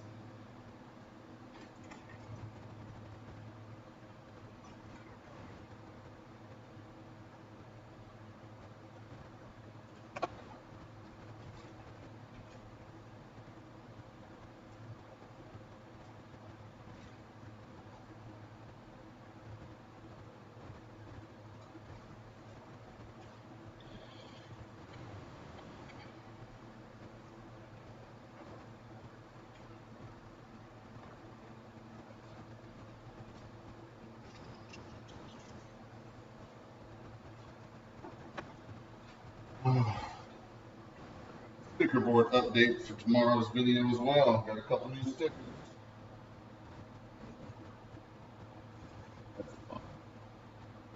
That's fun. We do.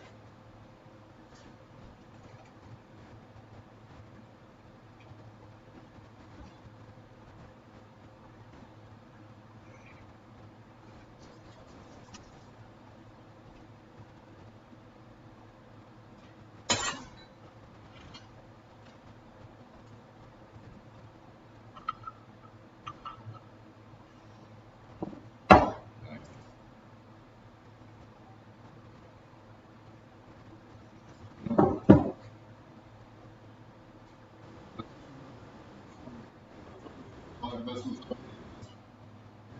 before.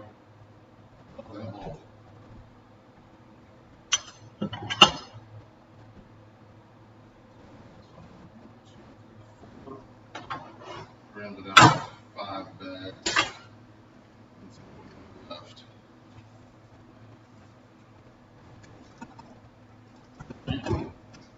Been convinced this was going to run out like 5 pulls all in a row. That's still going. Never-ending shooting star. Our river rates.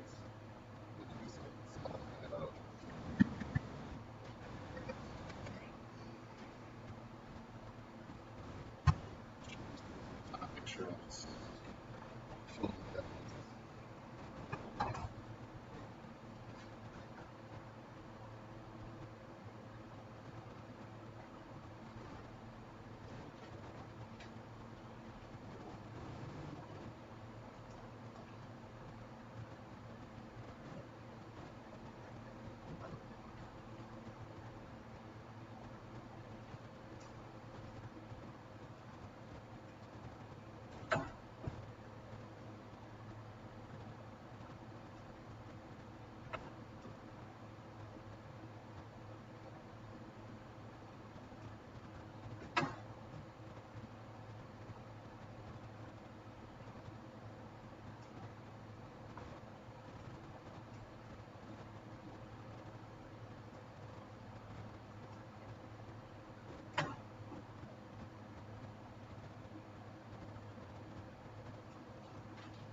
Worm.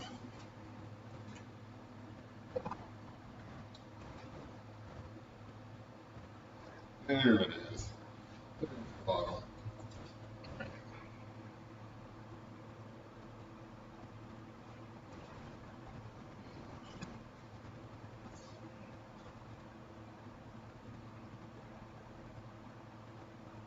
Most of it.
Cool.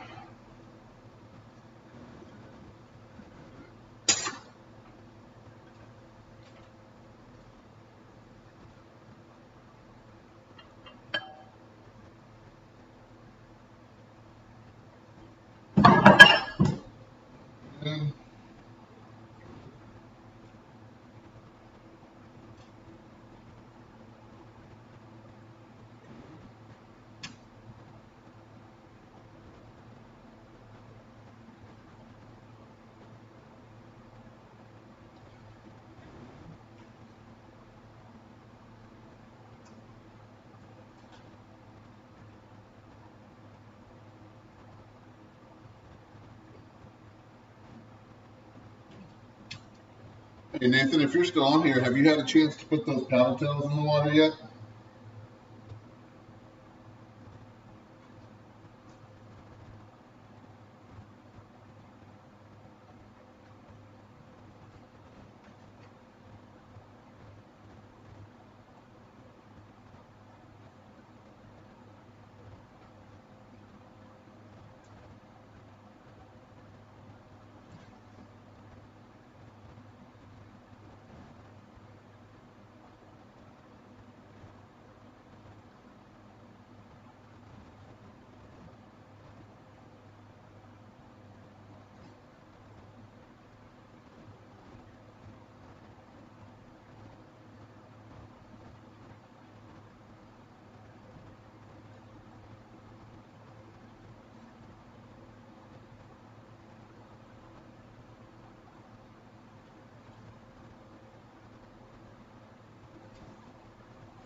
Yeah, that's cool, man. I was just curious how you liked the action. So far, I've only had one person report back, and they were like, "Dude, apparently the ribbing, that deep ribbing on the side, really helps to have a lot of good body action in it. Apparently, even like a super slow roll, it's got really good action. So I haven't even fished it yet, but I've had people fish it that say they love it. So I'm curious. You're going to fish it for redfish, right? I think you said. I know you like fishing salt. I think you said redfish. You think will really crush them specs. That'd be awesome. I'll definitely have to take them on vacation this year. Oh, right. We're going to Panama. That's not going to be. Have that up there. Be out fishing for tuna.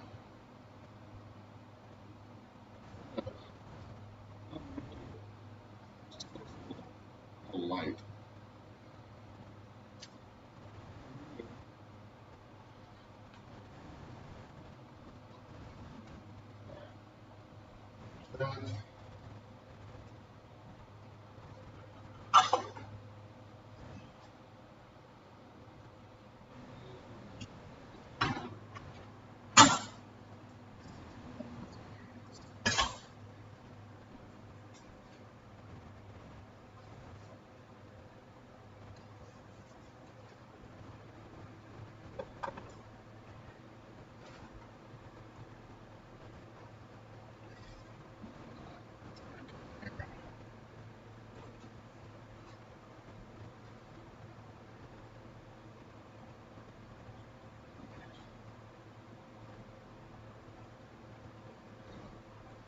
Belly color.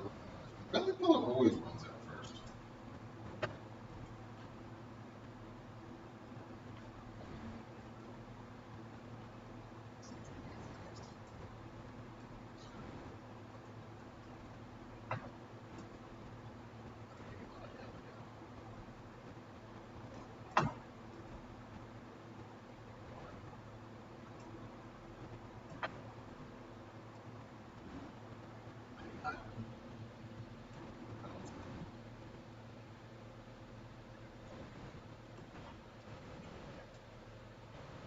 I got that.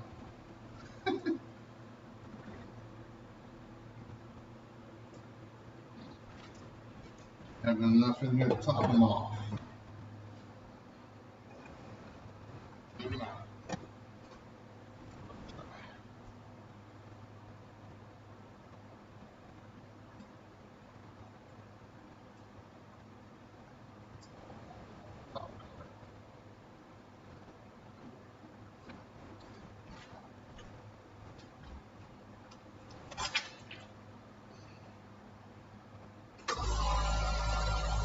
Very good.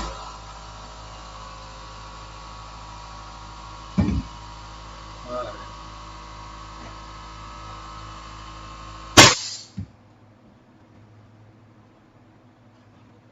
We'll do it.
There we go.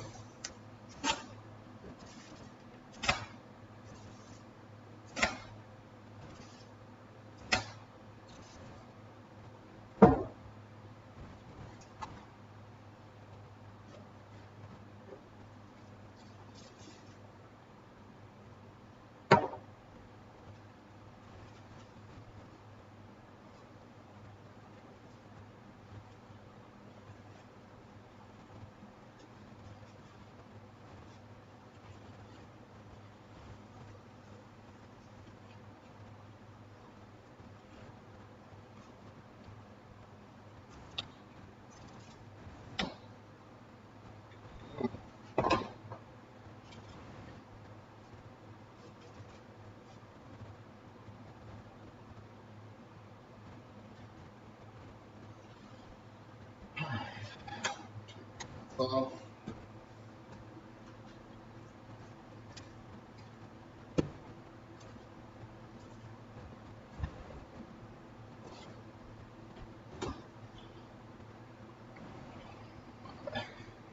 My neck and my back.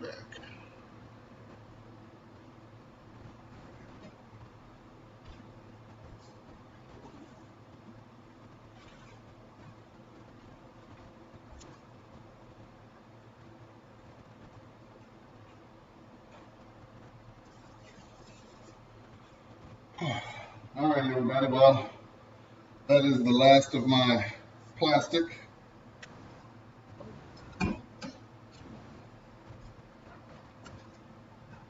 That's going to do it for us today. Thank you to everybody who stopped in. Sorry I was not more entertaining.